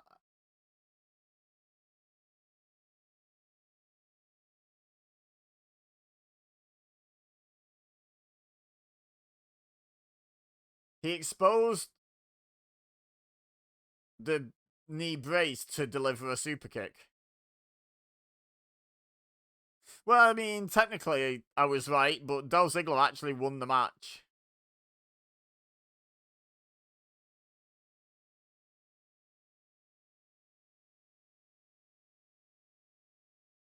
Yeah, I predicted Del Rio to win, right? And he did by DQ. Okay, I'm taking that.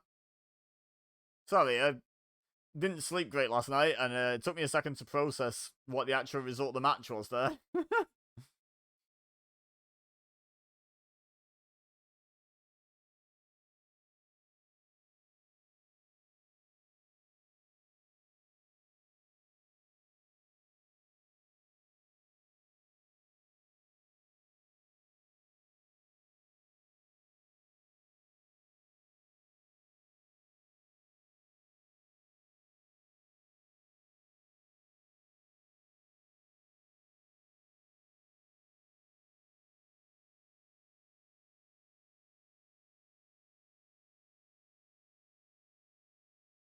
But he wasn't. He was trying to use his foot.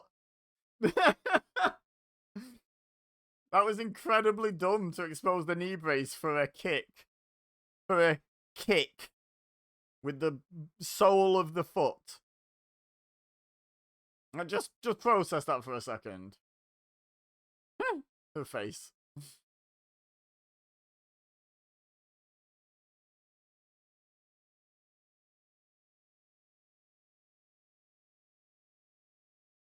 Is this the turn from AJ?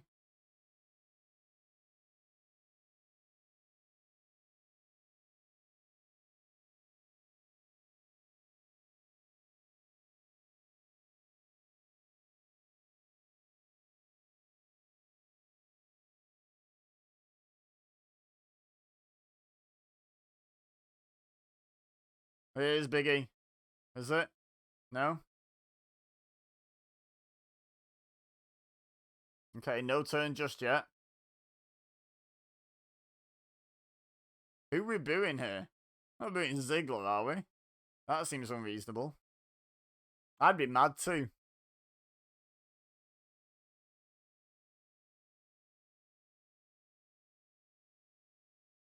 You screwed Ziggler. Ha!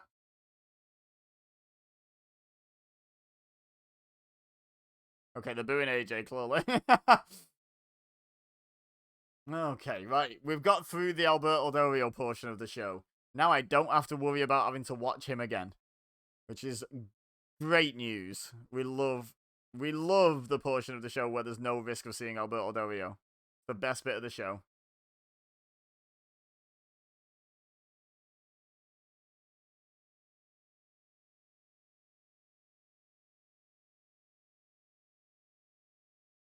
God, Ted DiBiase was still about. Ted DiBiase Jr.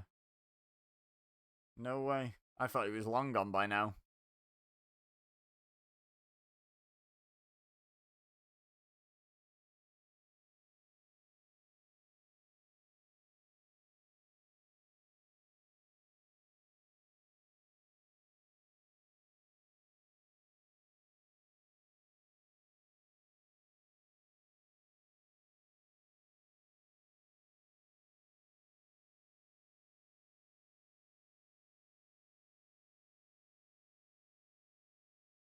I have been to a few wrestling shows. I know Pennsylvania's in like the north, so it's not the hottest place on earth, but it's July.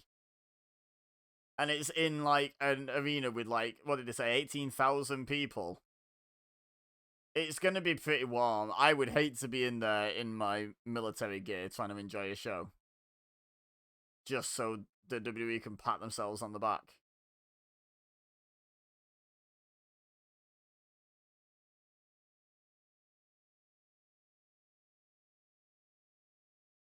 I can't get over his hooter.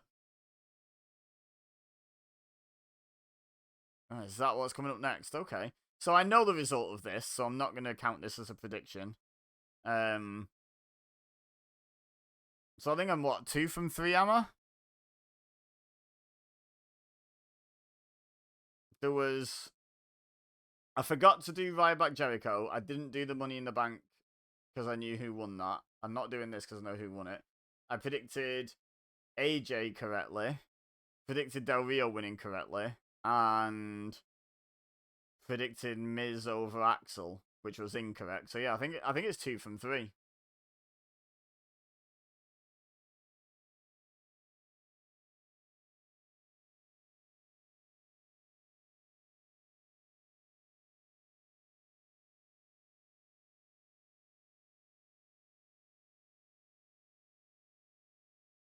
Boom. I remember that being like a really good fake out, a really good speech by Henry, like a great performance.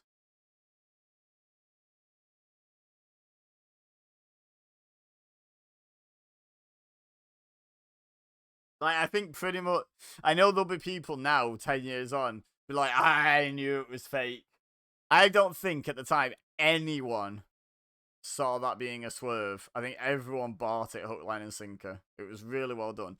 Maybe when Cena came out needlessly, people would start to be like, hang on a minute. Hang about, what's this all about? But, certainly before that, during Mark Henry's speech, no one was expecting a swerve there. I simply will assume you are a liar if you try to tell me you saw that coming. Like, simple as, because I just don't believe that. You would have to provide me some sort of evidence. I need to see a tweet from during the promo before John Cena came out,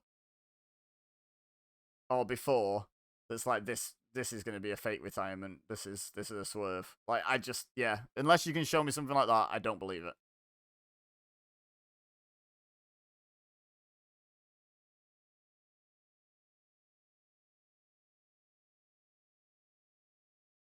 That seems that seems unfair and untrue. He's a former world champion, so you've just diminished that belt.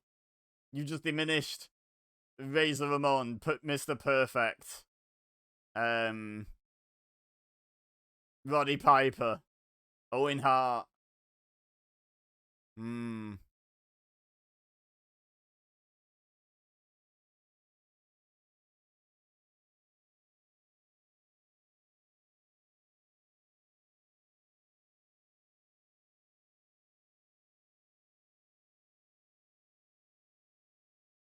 Double fake out with that.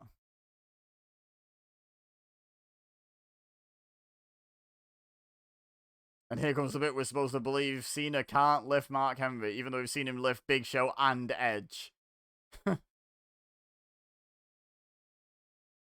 I get he's supposed to be in jeopardy, but make it believable.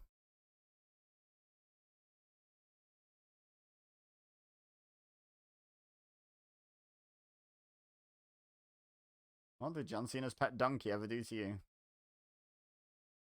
So the men's, not the men's, sorry, the both men's, the Raw Money in the Bank ladder match seems to be main eventing, which means they literally cannot cash in tonight because the WWE title match has happened before it. This should have just main evented and Mark Henry should have won it.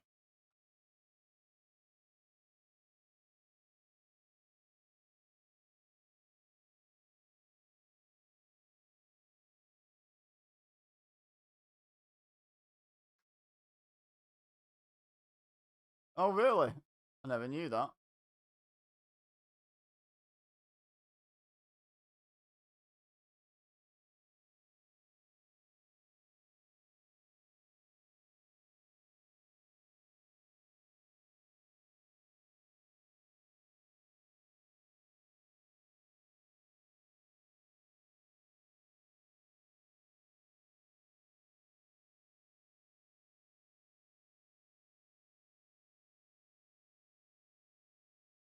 Mark Henry, like, the Hall of Pain, and then this little mini run. Like, absolute main eventer. Like, absolute top tier talent. Just took him, like, over a decade and a half to figure out his formula.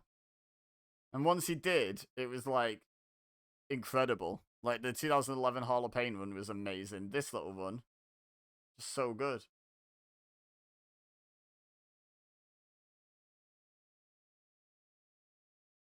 Wow, what a universally positive response for John Cena. What a difference 10 years makes, eh? John Cena at Money in the Bank 2023, slightly different reaction.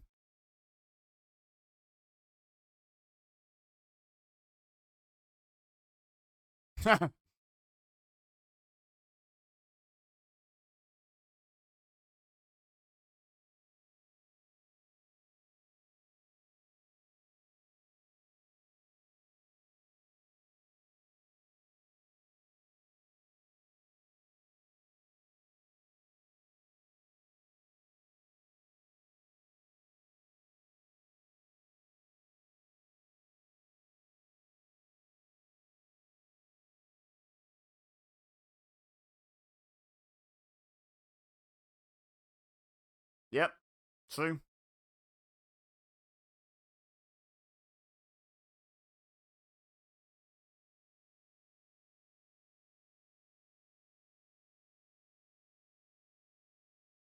Is that 11 total reigns? so he got 5 more, or is that just WWE that they're counting? They never really specify, do they? They just give stats that suit the narrative. I could believe he had 5 more reigns after this before he was done. He had the one that Brock squashed him out of. He had the feud with AJ where he won the belt at least once in there. Yeah, I can easily believe there was 5. There's a few I forgot.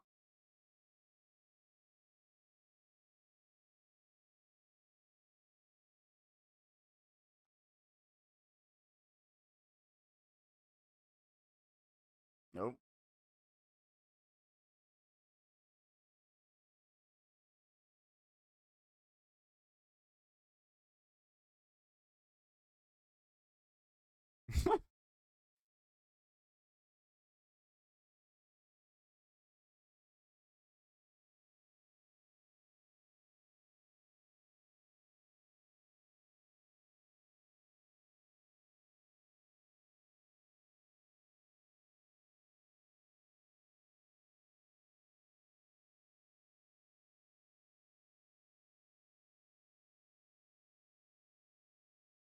Yeah, quite possibly, to be fair.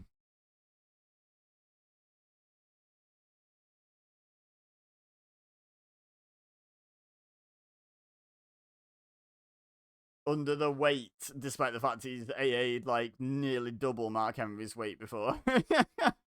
It's so silly. It's so silly.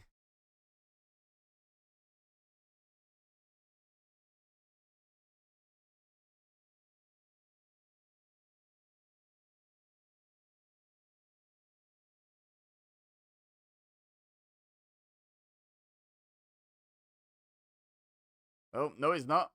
He just ran at him. Yeet!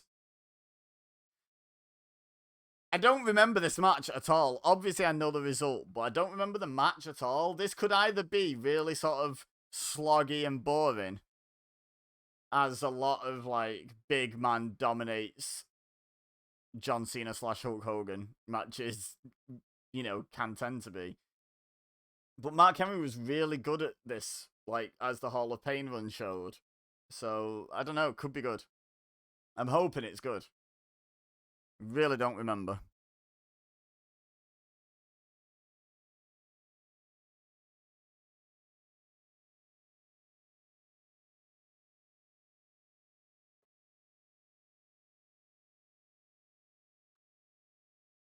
And then he didn't win it, so his career is invalid. Understood.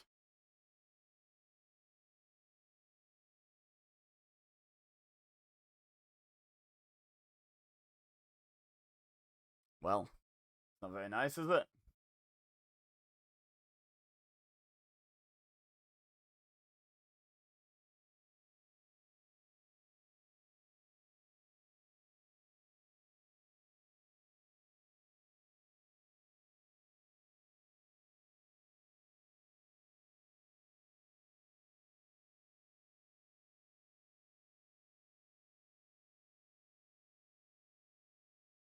Loves that headbutt, doesn't he?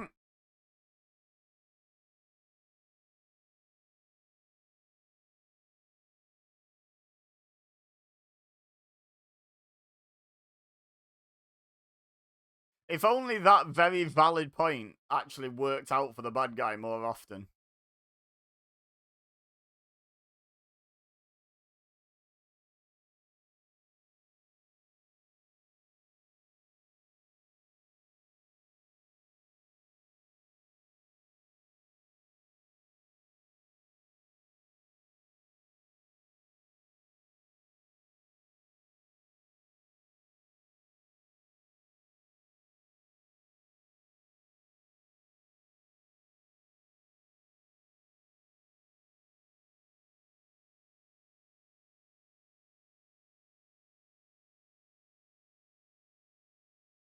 This it's slow and methodical, but it's a lot better than like the start of like going back to him, I know, get over him and move on now that he's gone. But like the Del Rio dominating portion of his match, and any Del Rio match for that matter, I find really dull. This feels. It's not necessarily any more interesting from a technical standpoint, but it feels more interesting. I guess it's just that indeterminable that charisma, that natural physical charisma. And Mark Henry just has it. And like, listen to the crowd. The crowd are well into this.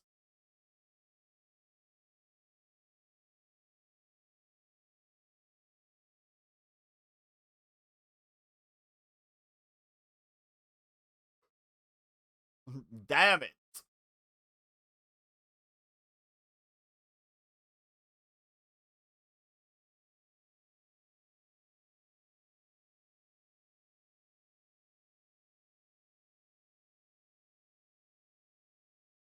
See, they're saying 11-time champion period, so I think that's total combined reigns, including the completely irrelevant world title reigns he had, because it completely invalidated that belt in the build up to this match, which was lovely of him.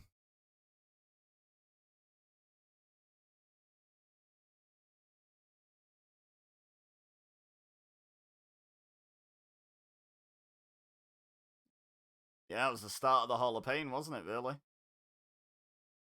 Look at this. Listen to the fans. I know a lot of it's just anti-Cena sentiment. Oh, we're doing a big swing. Not quite, not quite the pizzazz of a Cesaro big swing or a Claudio big swing, but it felt more like raw strength than technique. That it was just like I could just pick this man up and fling him around, even though he's like there's fully grown adult men that are half the weight of John Cena. John Cena can qualify by definition as two men.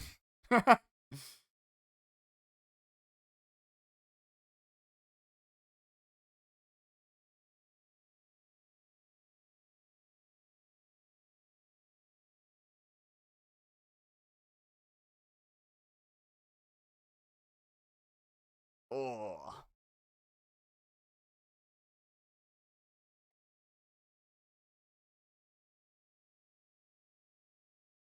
yeah, my point. Thank you, JBL. Again, not something I say often.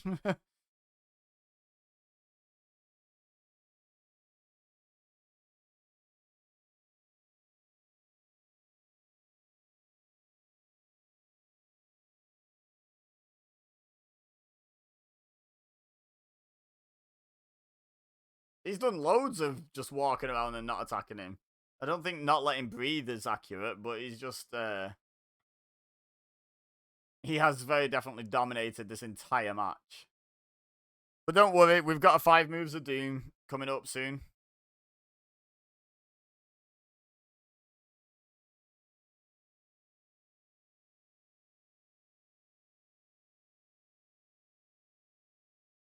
Oh no, yeah, we've got to have the failed slam attempt first. That's why Mark Henry believes in himself, because he's heavy. I don't think that's it, King. I think there's a bit more to it than that.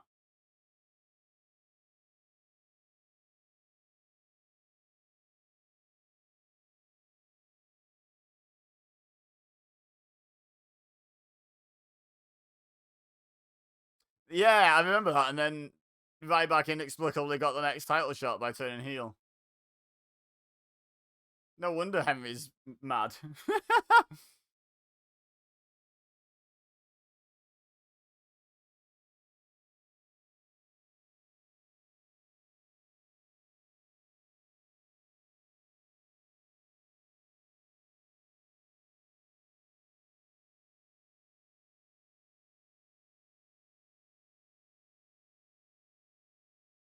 Wow, that's rude, Michael Cole.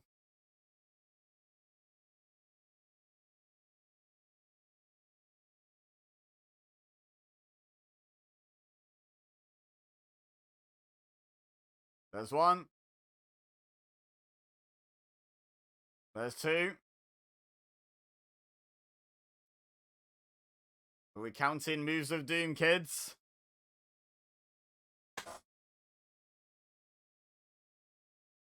That's the worst attempt at that move ever, but, you know, is what it is.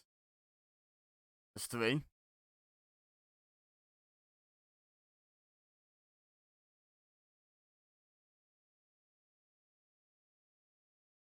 Bosh.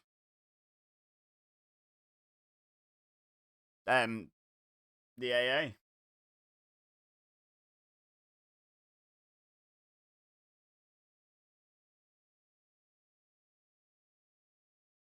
And crumble.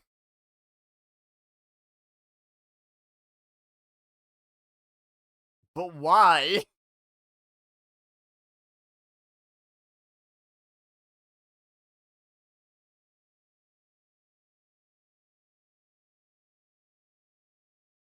Like, are we supposed to believe John Cena's lost half his strength in 4 years? Because we were just past WrestleMania 29 here. And at WrestleMania, I believe it was WrestleMania 25 where he lifted Big Show and Edge. So, yeah. It's a bit silly, isn't it?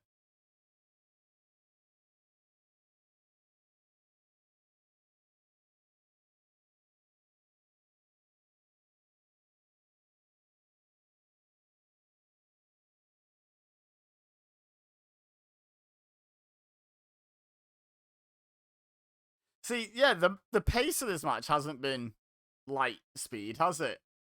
But it's been a very fun match, in my opinion. that camera shake, though. Nope.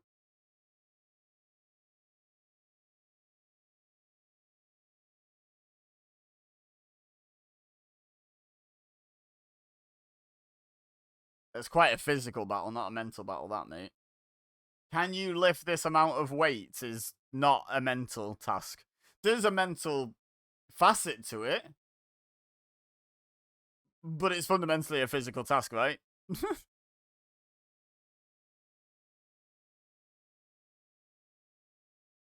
It didn't have no effect.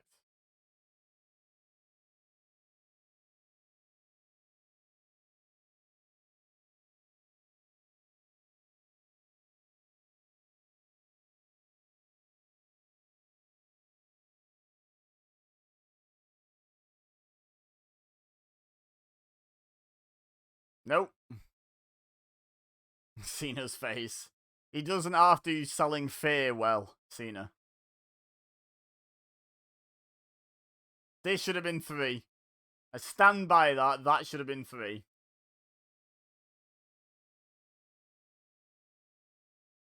Don't even let him have a kick out in this one. He can win it back at SummerSlam. It'll be fine. Just let Henry have this.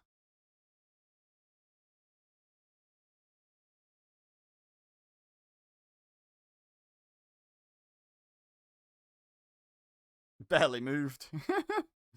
Like, what, 1 or 2 steps back when 2 whole men are flying at you?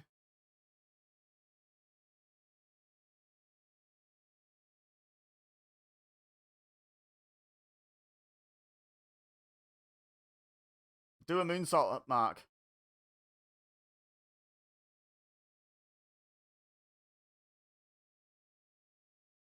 Yo, where are you going?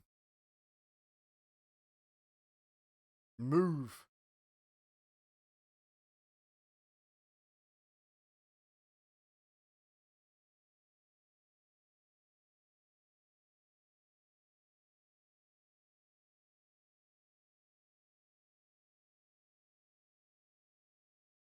He's clearly got a plan.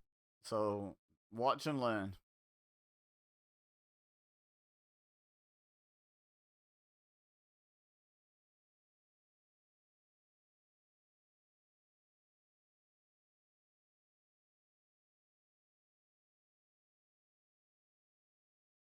Here we go.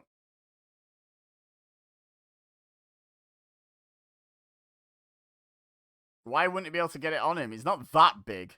He's not a blue whale. Like, he's a relatively large man. But so is John Cena.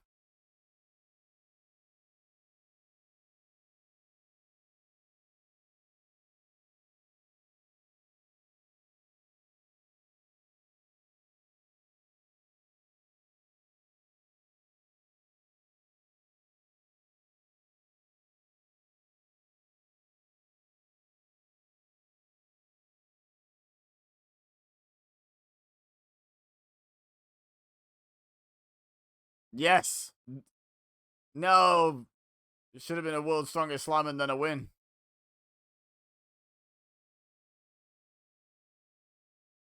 He should have just outright won when he hit the world's strongest slam. I'll die on that hill.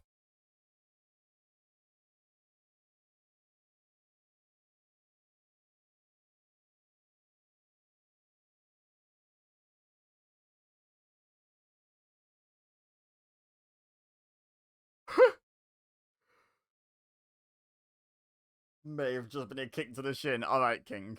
Alright.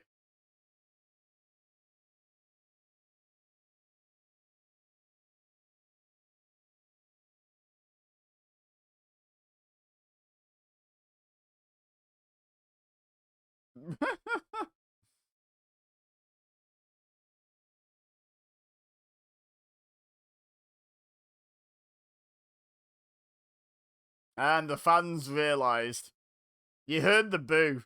You literally heard the boo as he tried. The fans were like, oh no, this is the actual finish, isn't it? And you heard a chorus of boos.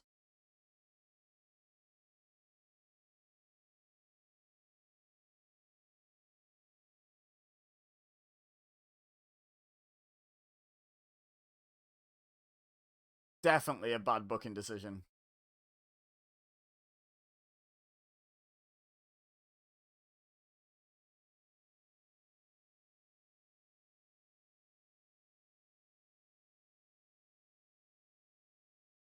I mean, he's literally out the ring. You don't really need to be that on your guard. He's not.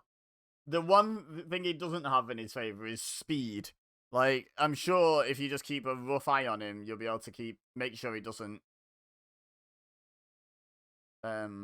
sneak back into the ring.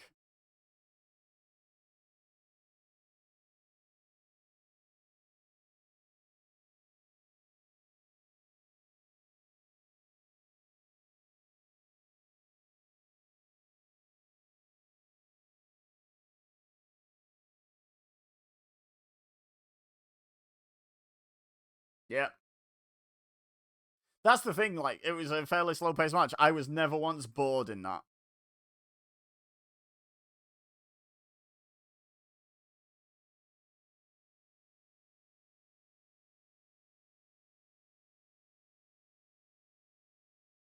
Absolutely should have been 3.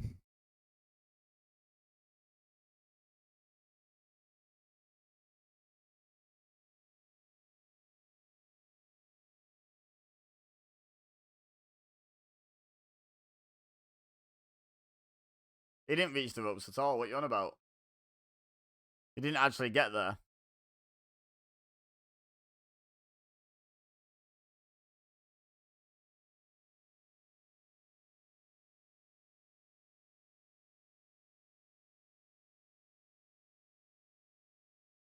Oh, forgot about these clowns. Right, they're not clowns. I love Kofi Kingston. And I quite like the Big Show, but I just don't want to hear from this.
He might be in a hall of pain, one might say.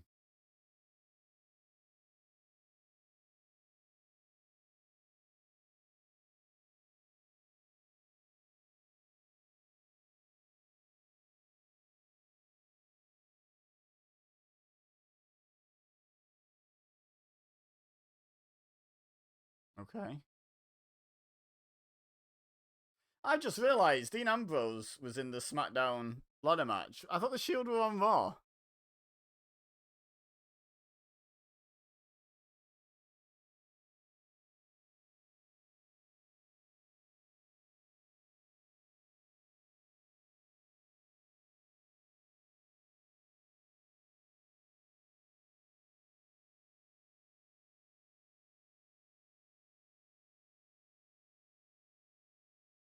Phrasing.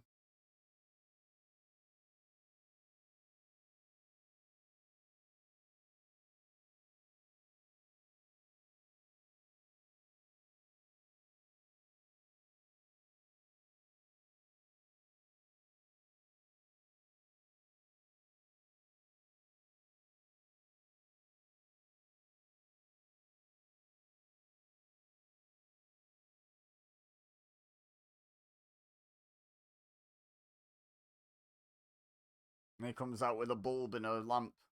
Never got that. I understand from a practical perspective, but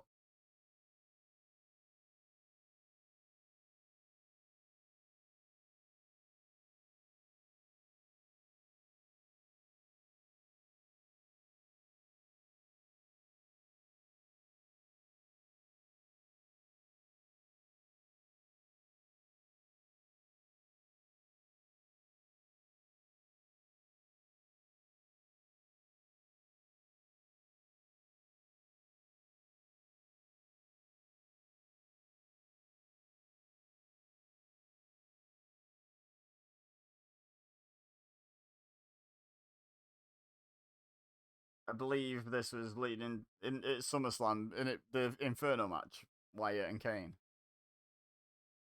I seem to recall that being a thing. Which hopefully we'll do a watch along on next month. Whenever that falls.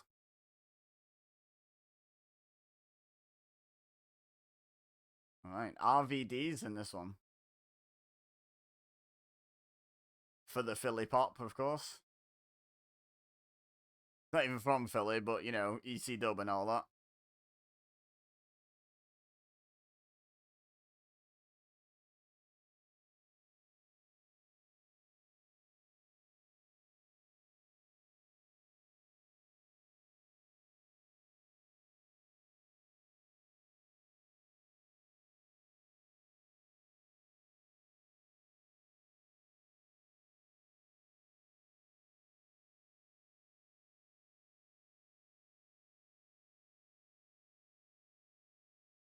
So I'm pretty sure RVD has had his Money in the Bank win already. That was like 2006. That was quite a long time ago, even when this happened.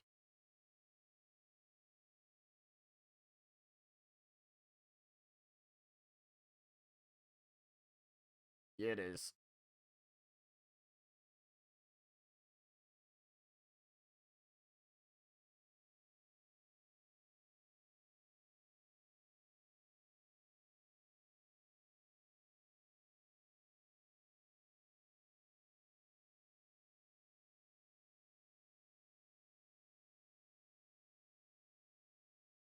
They do indeed.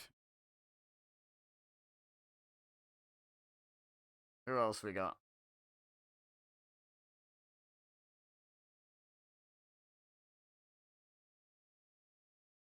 Oh, bit of a Sabu taunt there, was that?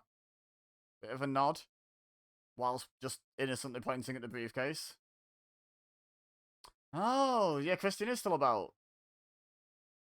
I always just associate Christian with SmackDown, so I didn't think of him being in this match.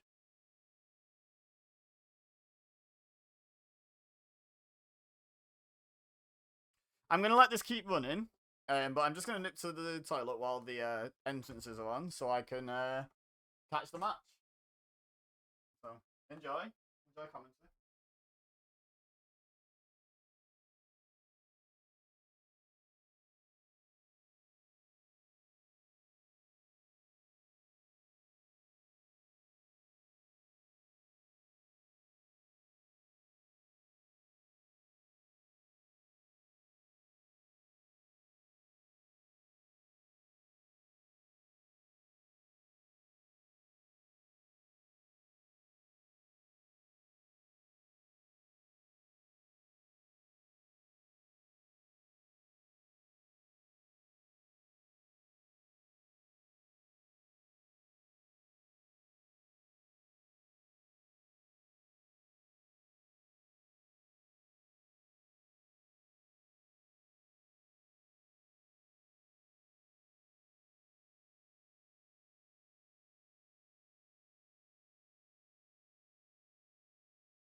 Another one I was mentioning. Have I missed any entrances?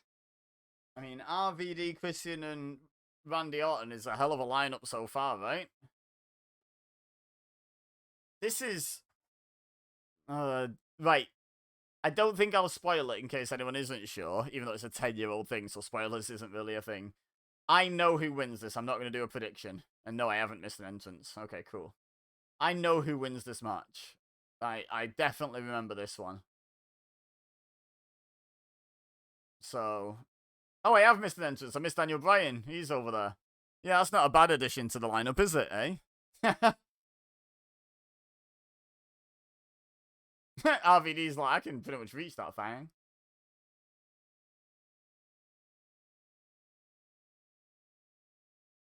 I mean, yeah. At some point during these entrances, we're definitely going to be looking at the Money in the Bank winner, right? This isn't Brock Lesnar year. Definitely someone in the match that's going to win it. Like, this is by no means anywhere near peak Sheamus, but still, no slouch at all, even back here. Much better now, for my money, but still. This is quite the lineup.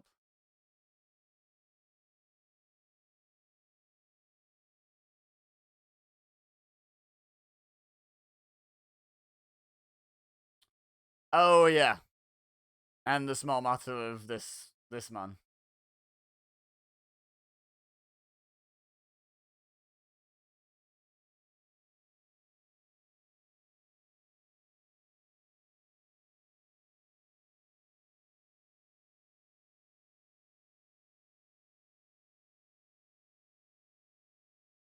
You did not pay to see CM Punk, child. Your parents might have.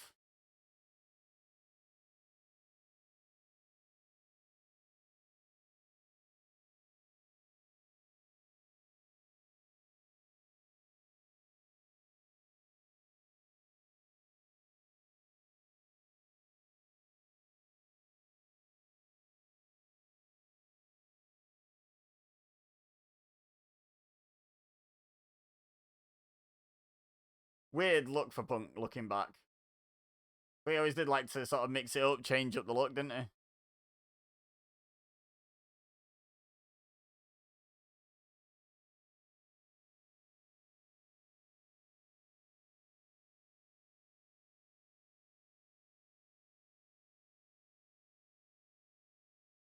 What was the current Punk merch of the day? Let's have a look at it. Oh, okay, yeah, I never got that one. It's fine, I guess, but I never wanted it.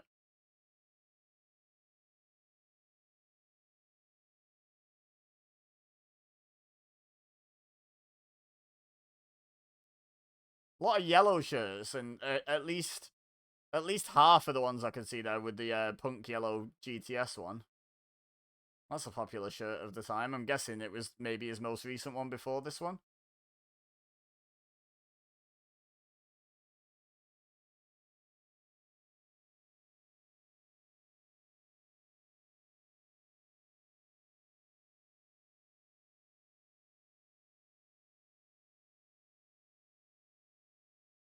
So we've got some clear-cut baby faces in this one, to go back to the old question from the start of the video.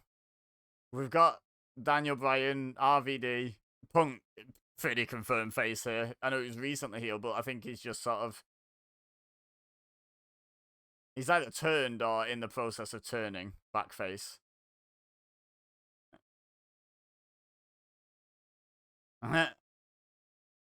Sheamus is probably heel, Christian's probably heel. I'm not sure what Randy Orton was at this exact point in time.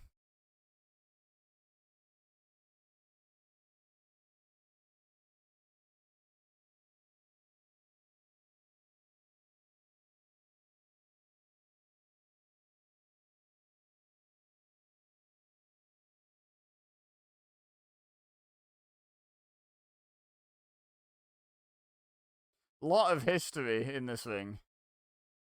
Punk and Bryan had that feud. You've got Sheamus and Bryan, who obviously had that WrestleMania match, the infamous one. Um, Orton and Christian, big feud in 2011. Orton and Punk have had their fair share of history. Like, there's just a lot of moving parts in this.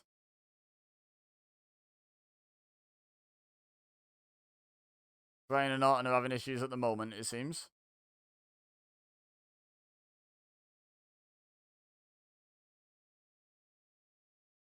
Bar Felicia. Uh-oh. Uh-oh.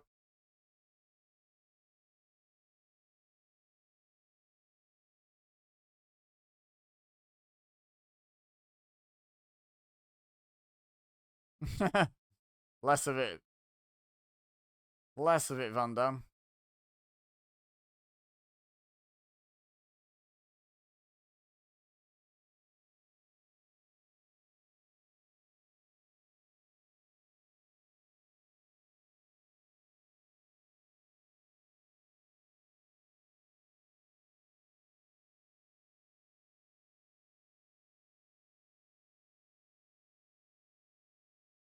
Woo! Some noisy chops.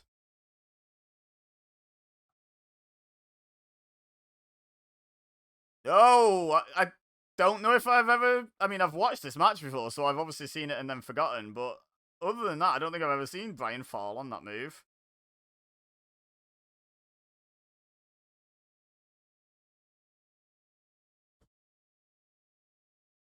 Whammy. No, Christian. Less of that.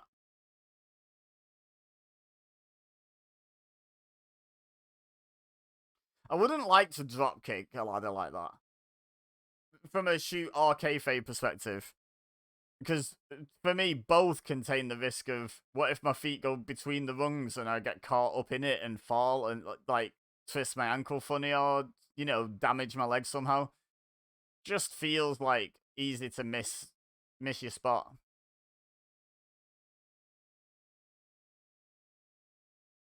Woohoo! Love a good monkey flip.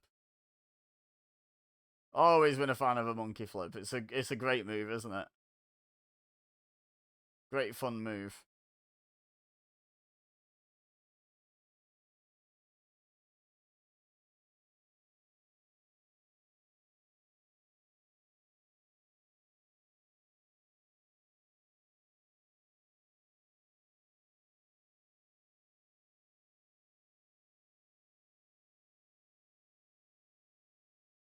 Uh-oh.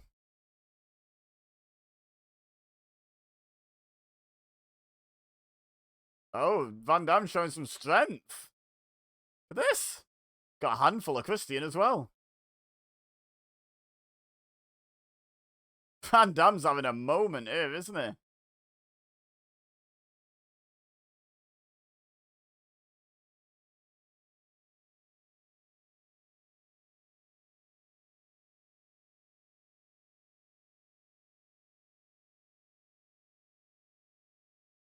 Is Orton getting booed because he threw Van Damme out or because he's heel? Kind of hard to tell because everyone got booed before. Oh, you've not landed well there, Randy. You don't want to be on the edge of the ladder. Oh, oh, oh, oh, heck.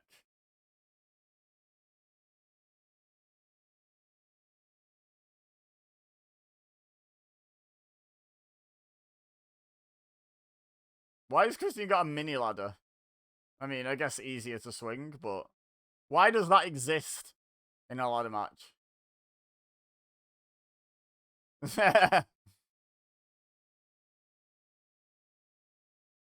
Surely Hornswoggle needs a longer ladder than others, not a shorter one. That's like Omos's ladder, because he only needs that many rungs and then he can reach the briefcase. Of course, that would have been a strange reference to make in 2013.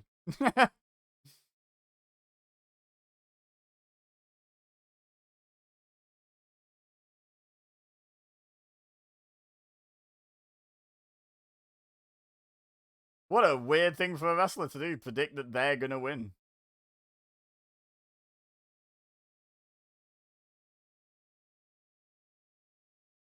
Is he still running the one more match gimmick? Because that started like 2 years earlier.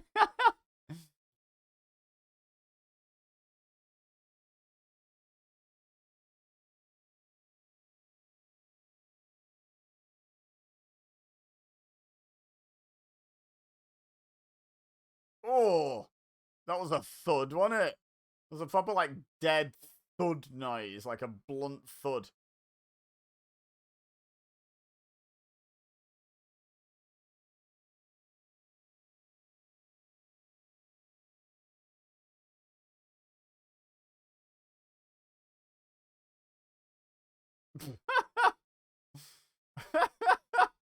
Okay, that was kind of a cool, unique spot, honestly.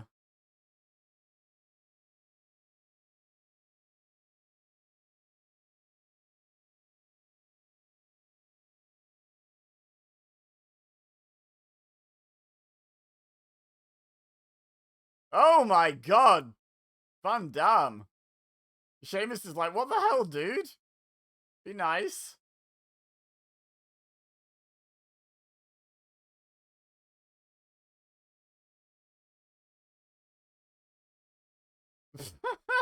That seemed very reckless, honestly.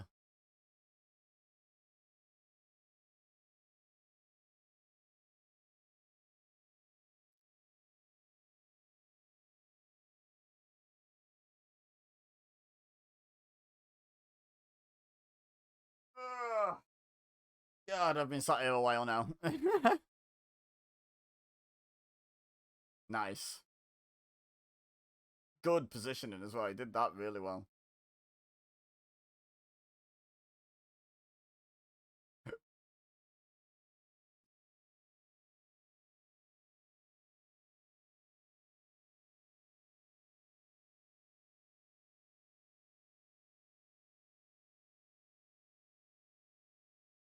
Oh, ladder bridge.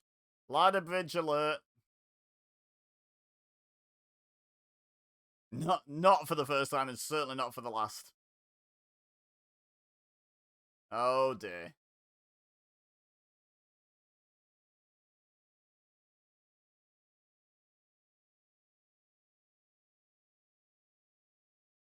Whoever actually does the agreement to go through this is just nuts, honestly. No one so far. Anyone who agrees to go through a ladder bridge is nuts, in my opinion. That's my take on it. Gotta be a little bit nuts to agree to that.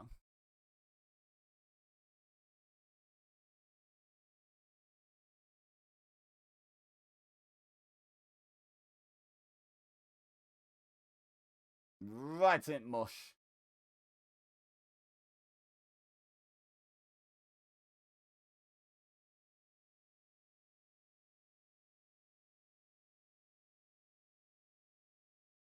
He's the only one to have won a Money in the Bank ladder match twice. Edge has also won the briefcase twice, though.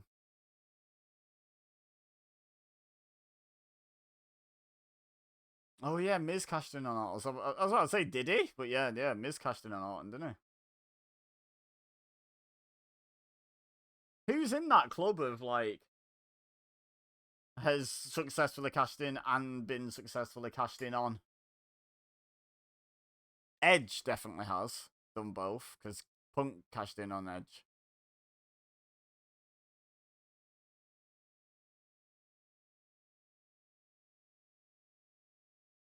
I'd say more, but again, I said I wouldn't spoil this match, and there's some there's some people in this match now that could qualify for that if I talk about it.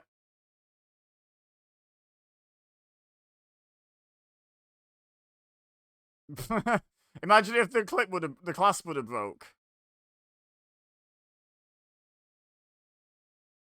and the briefcase just flew out into the audience and just foreheaded someone.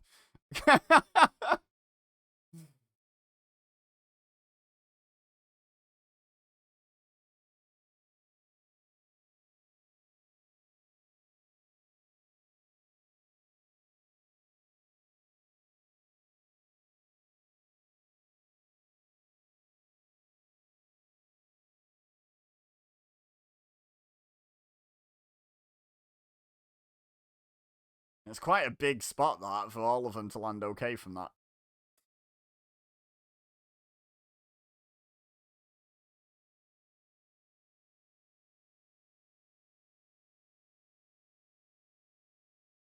It's still swinging some, isn't it? CM Punk's just mastered perpetual motion. Like, he's just broke physics. Look at it. Nah, it's slowing down, isn't it? Pretty significantly now.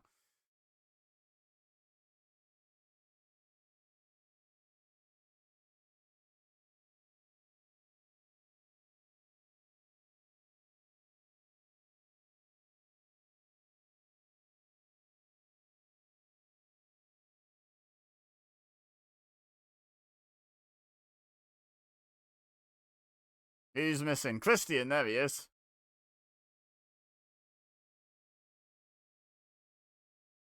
That's not very well placed in the corner.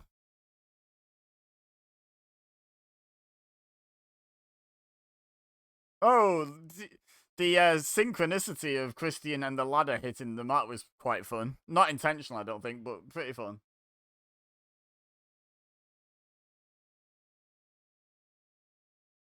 What can he taste?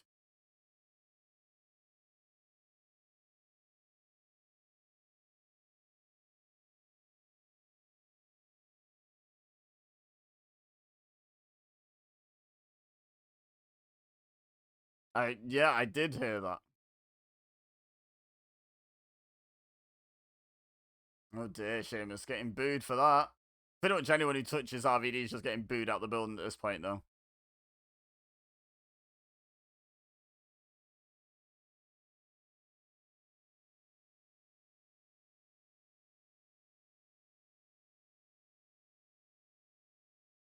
Yes and no chance.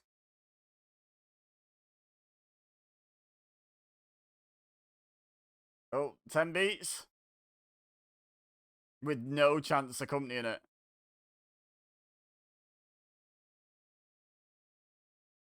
That was only 9, right?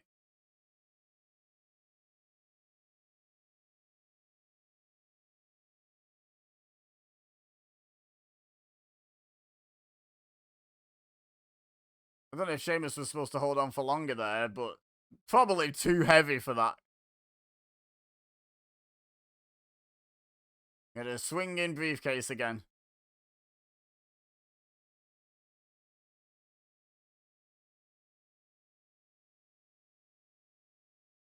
It didn't, is the honest answer, King. Oh my god.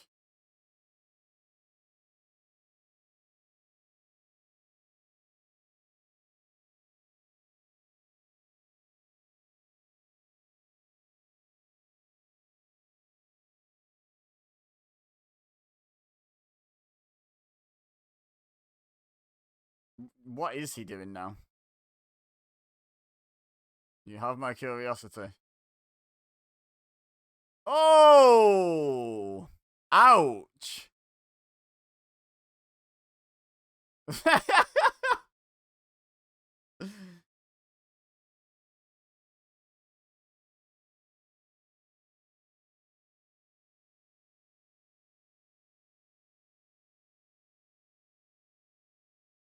Indeed, look at Punk and Orton.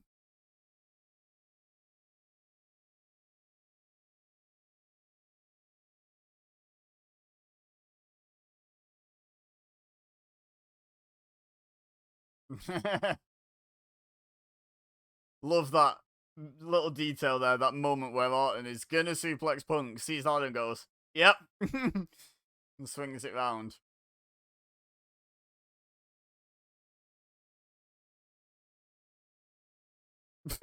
Punk's face. Don't think we saw that in the original angle. Oh, I certainly didn't notice it anyway.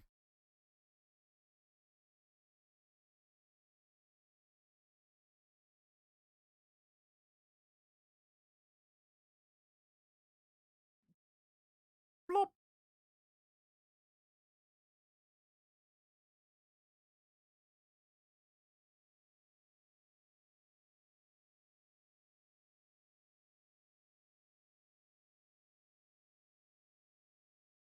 Didn't they do the All-Stars gimmick once before? Or was it after this? I feel like it was before this, where it was like Cena, Orton, Big Show, Kane. I can't think of who else, but it was like a proper main event jobby.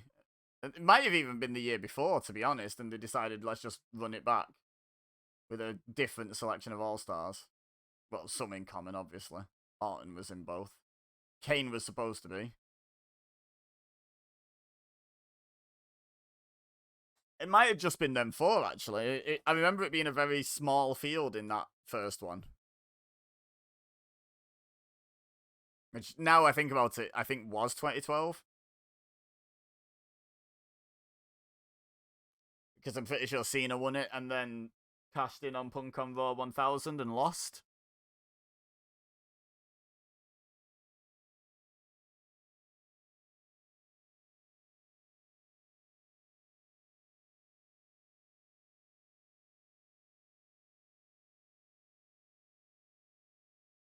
We want tables? No, we just want people to try and win the match. Like, come on. It's not a TLC match, guys. Learn your rules. Silly Philly.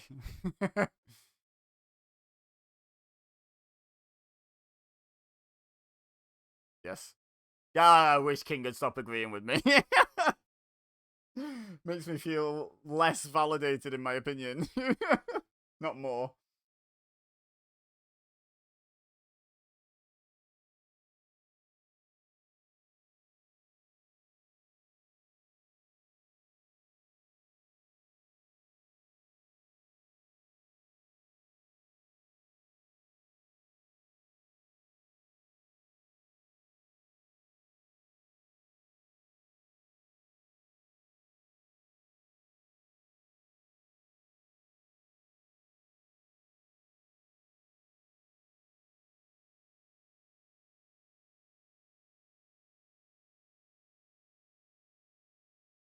Everyone got pretty excited then.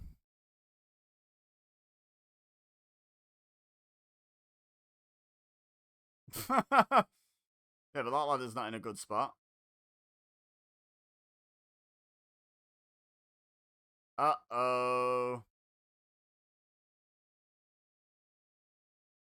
Feel like this is going to be a fall, not a frog splash.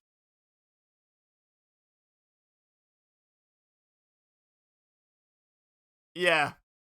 Didn't think he'd commit to the full frog somehow.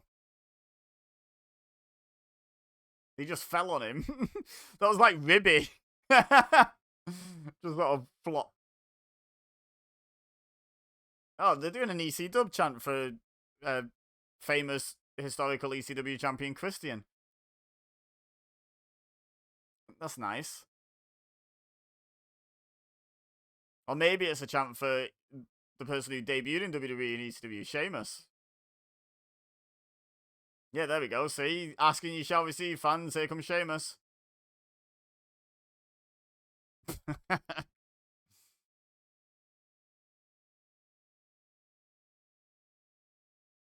Van Dam's putting in a shift in this one, honestly.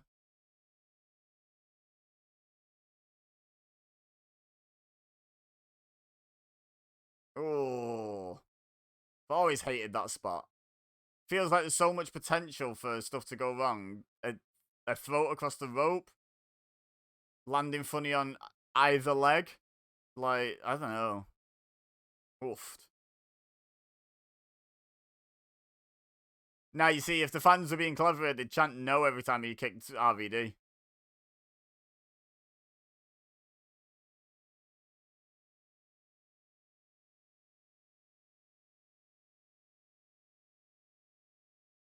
They'd do the yeah, no chant, but with Daniel Bryan being both. That'd be pretty funny. Oh.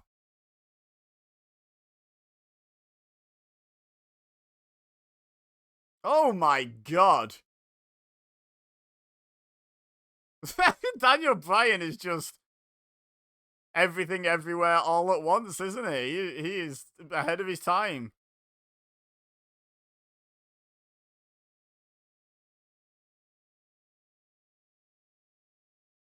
The detail in that where Daniel Bryan, like, I love Randy Orton just casually setting up a ladder, then continuing selling, by the way.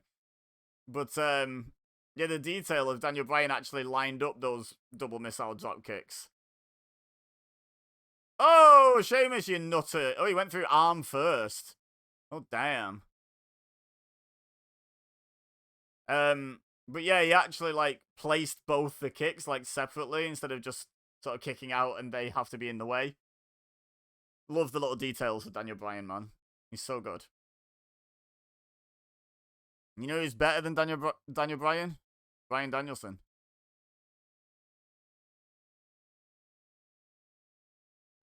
That's your Intercontinental Champion. What do you mean, who the hell? Why would... Yeah, what? I don't understand that. Why?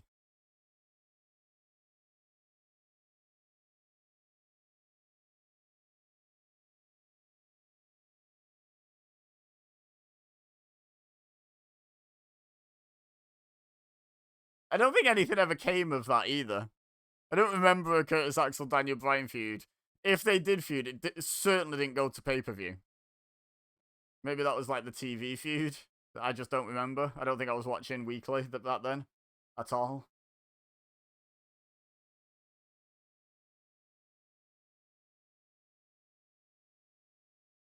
So it wasn't to help out former Paul Heyman guy / current CM Punk, was it? Because Punk didn't exactly say thank you.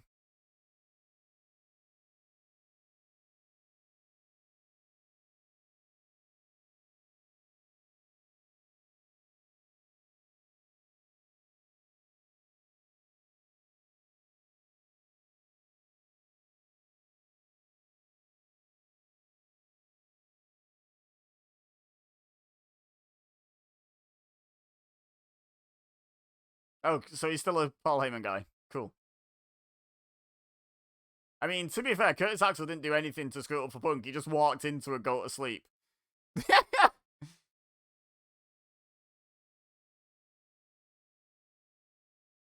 Is that a "We Want Lesnar" chant?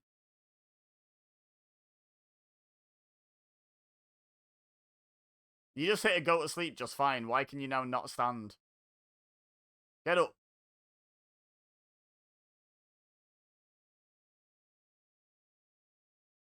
I mean, he stopped Daniel Bryan, not CM Punk.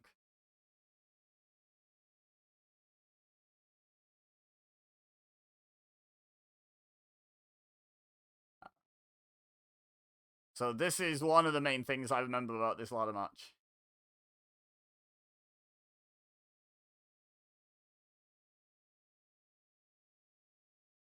Fans are giving up chanting CM Punk. What a difference 10 years makes.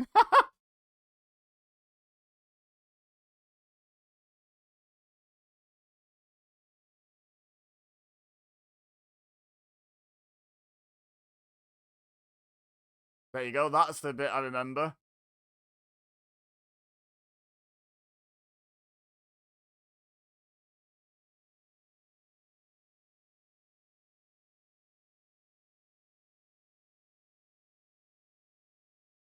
But why? Because I'm a heel and you're clearly a face.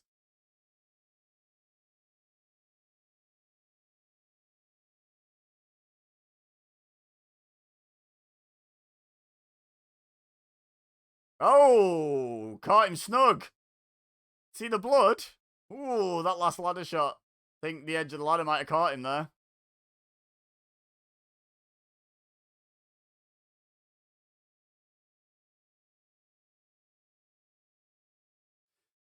Wrestlers incredible, aren't they? Sports entertainers, because like, there's no way it was planned for him to be busted hard way there, and he just rolls with it, and he's fine with the fact that he's just been essentially accidentally smacked in the head with a piece of metal so hard that it caused him to bleed quite profusely, and he's just like, I will carry on with the intended thing without breaking a stride, like. And it's not just Punk, obviously, it's just that's the example right now. It happens all the time. And it's just wild. The improv skills. The sort of the commitment to the character.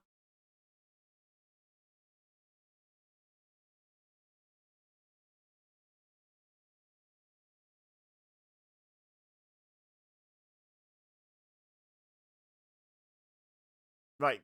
Take your time, mate.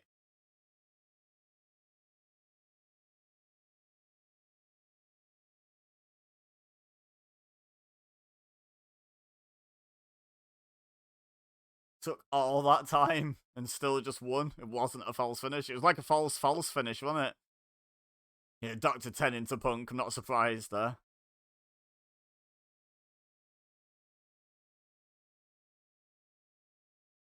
He's not quite, is he? He's in a position to become at the top of the food chain. And everyone rejoiced as they realized the possibility of another John Cena Randy Orton situation right in that moment. But yeah, okay. Overall, decent enough show. Both ladder matches bookending the show were good. The WWE title match was good. That was about it. Honestly, there was a lot of sort of filler, a lot of chaff on this one. But overall, I think the good stuff was good enough for me to call this show good. Overall, like this was fine. I overall enjoyed myself. There were bits where it felt like it was never going to end. But overall, I enjoyed this. Let me know in the comments what your thoughts were. Leave a like if you enjoyed this video. Subscribe if you're new here, so you see more content like this. Watch-alongs, wrestling gameplay, predictions, reviews, all sorts of stuff. But for now, all I have left to say as we watch these replays is thank you very much for watching. As always, I've been Ibeza. This is the one that busted him. You've been amazing. Oh, here we go. Oh! And I will see you next time. What an outro.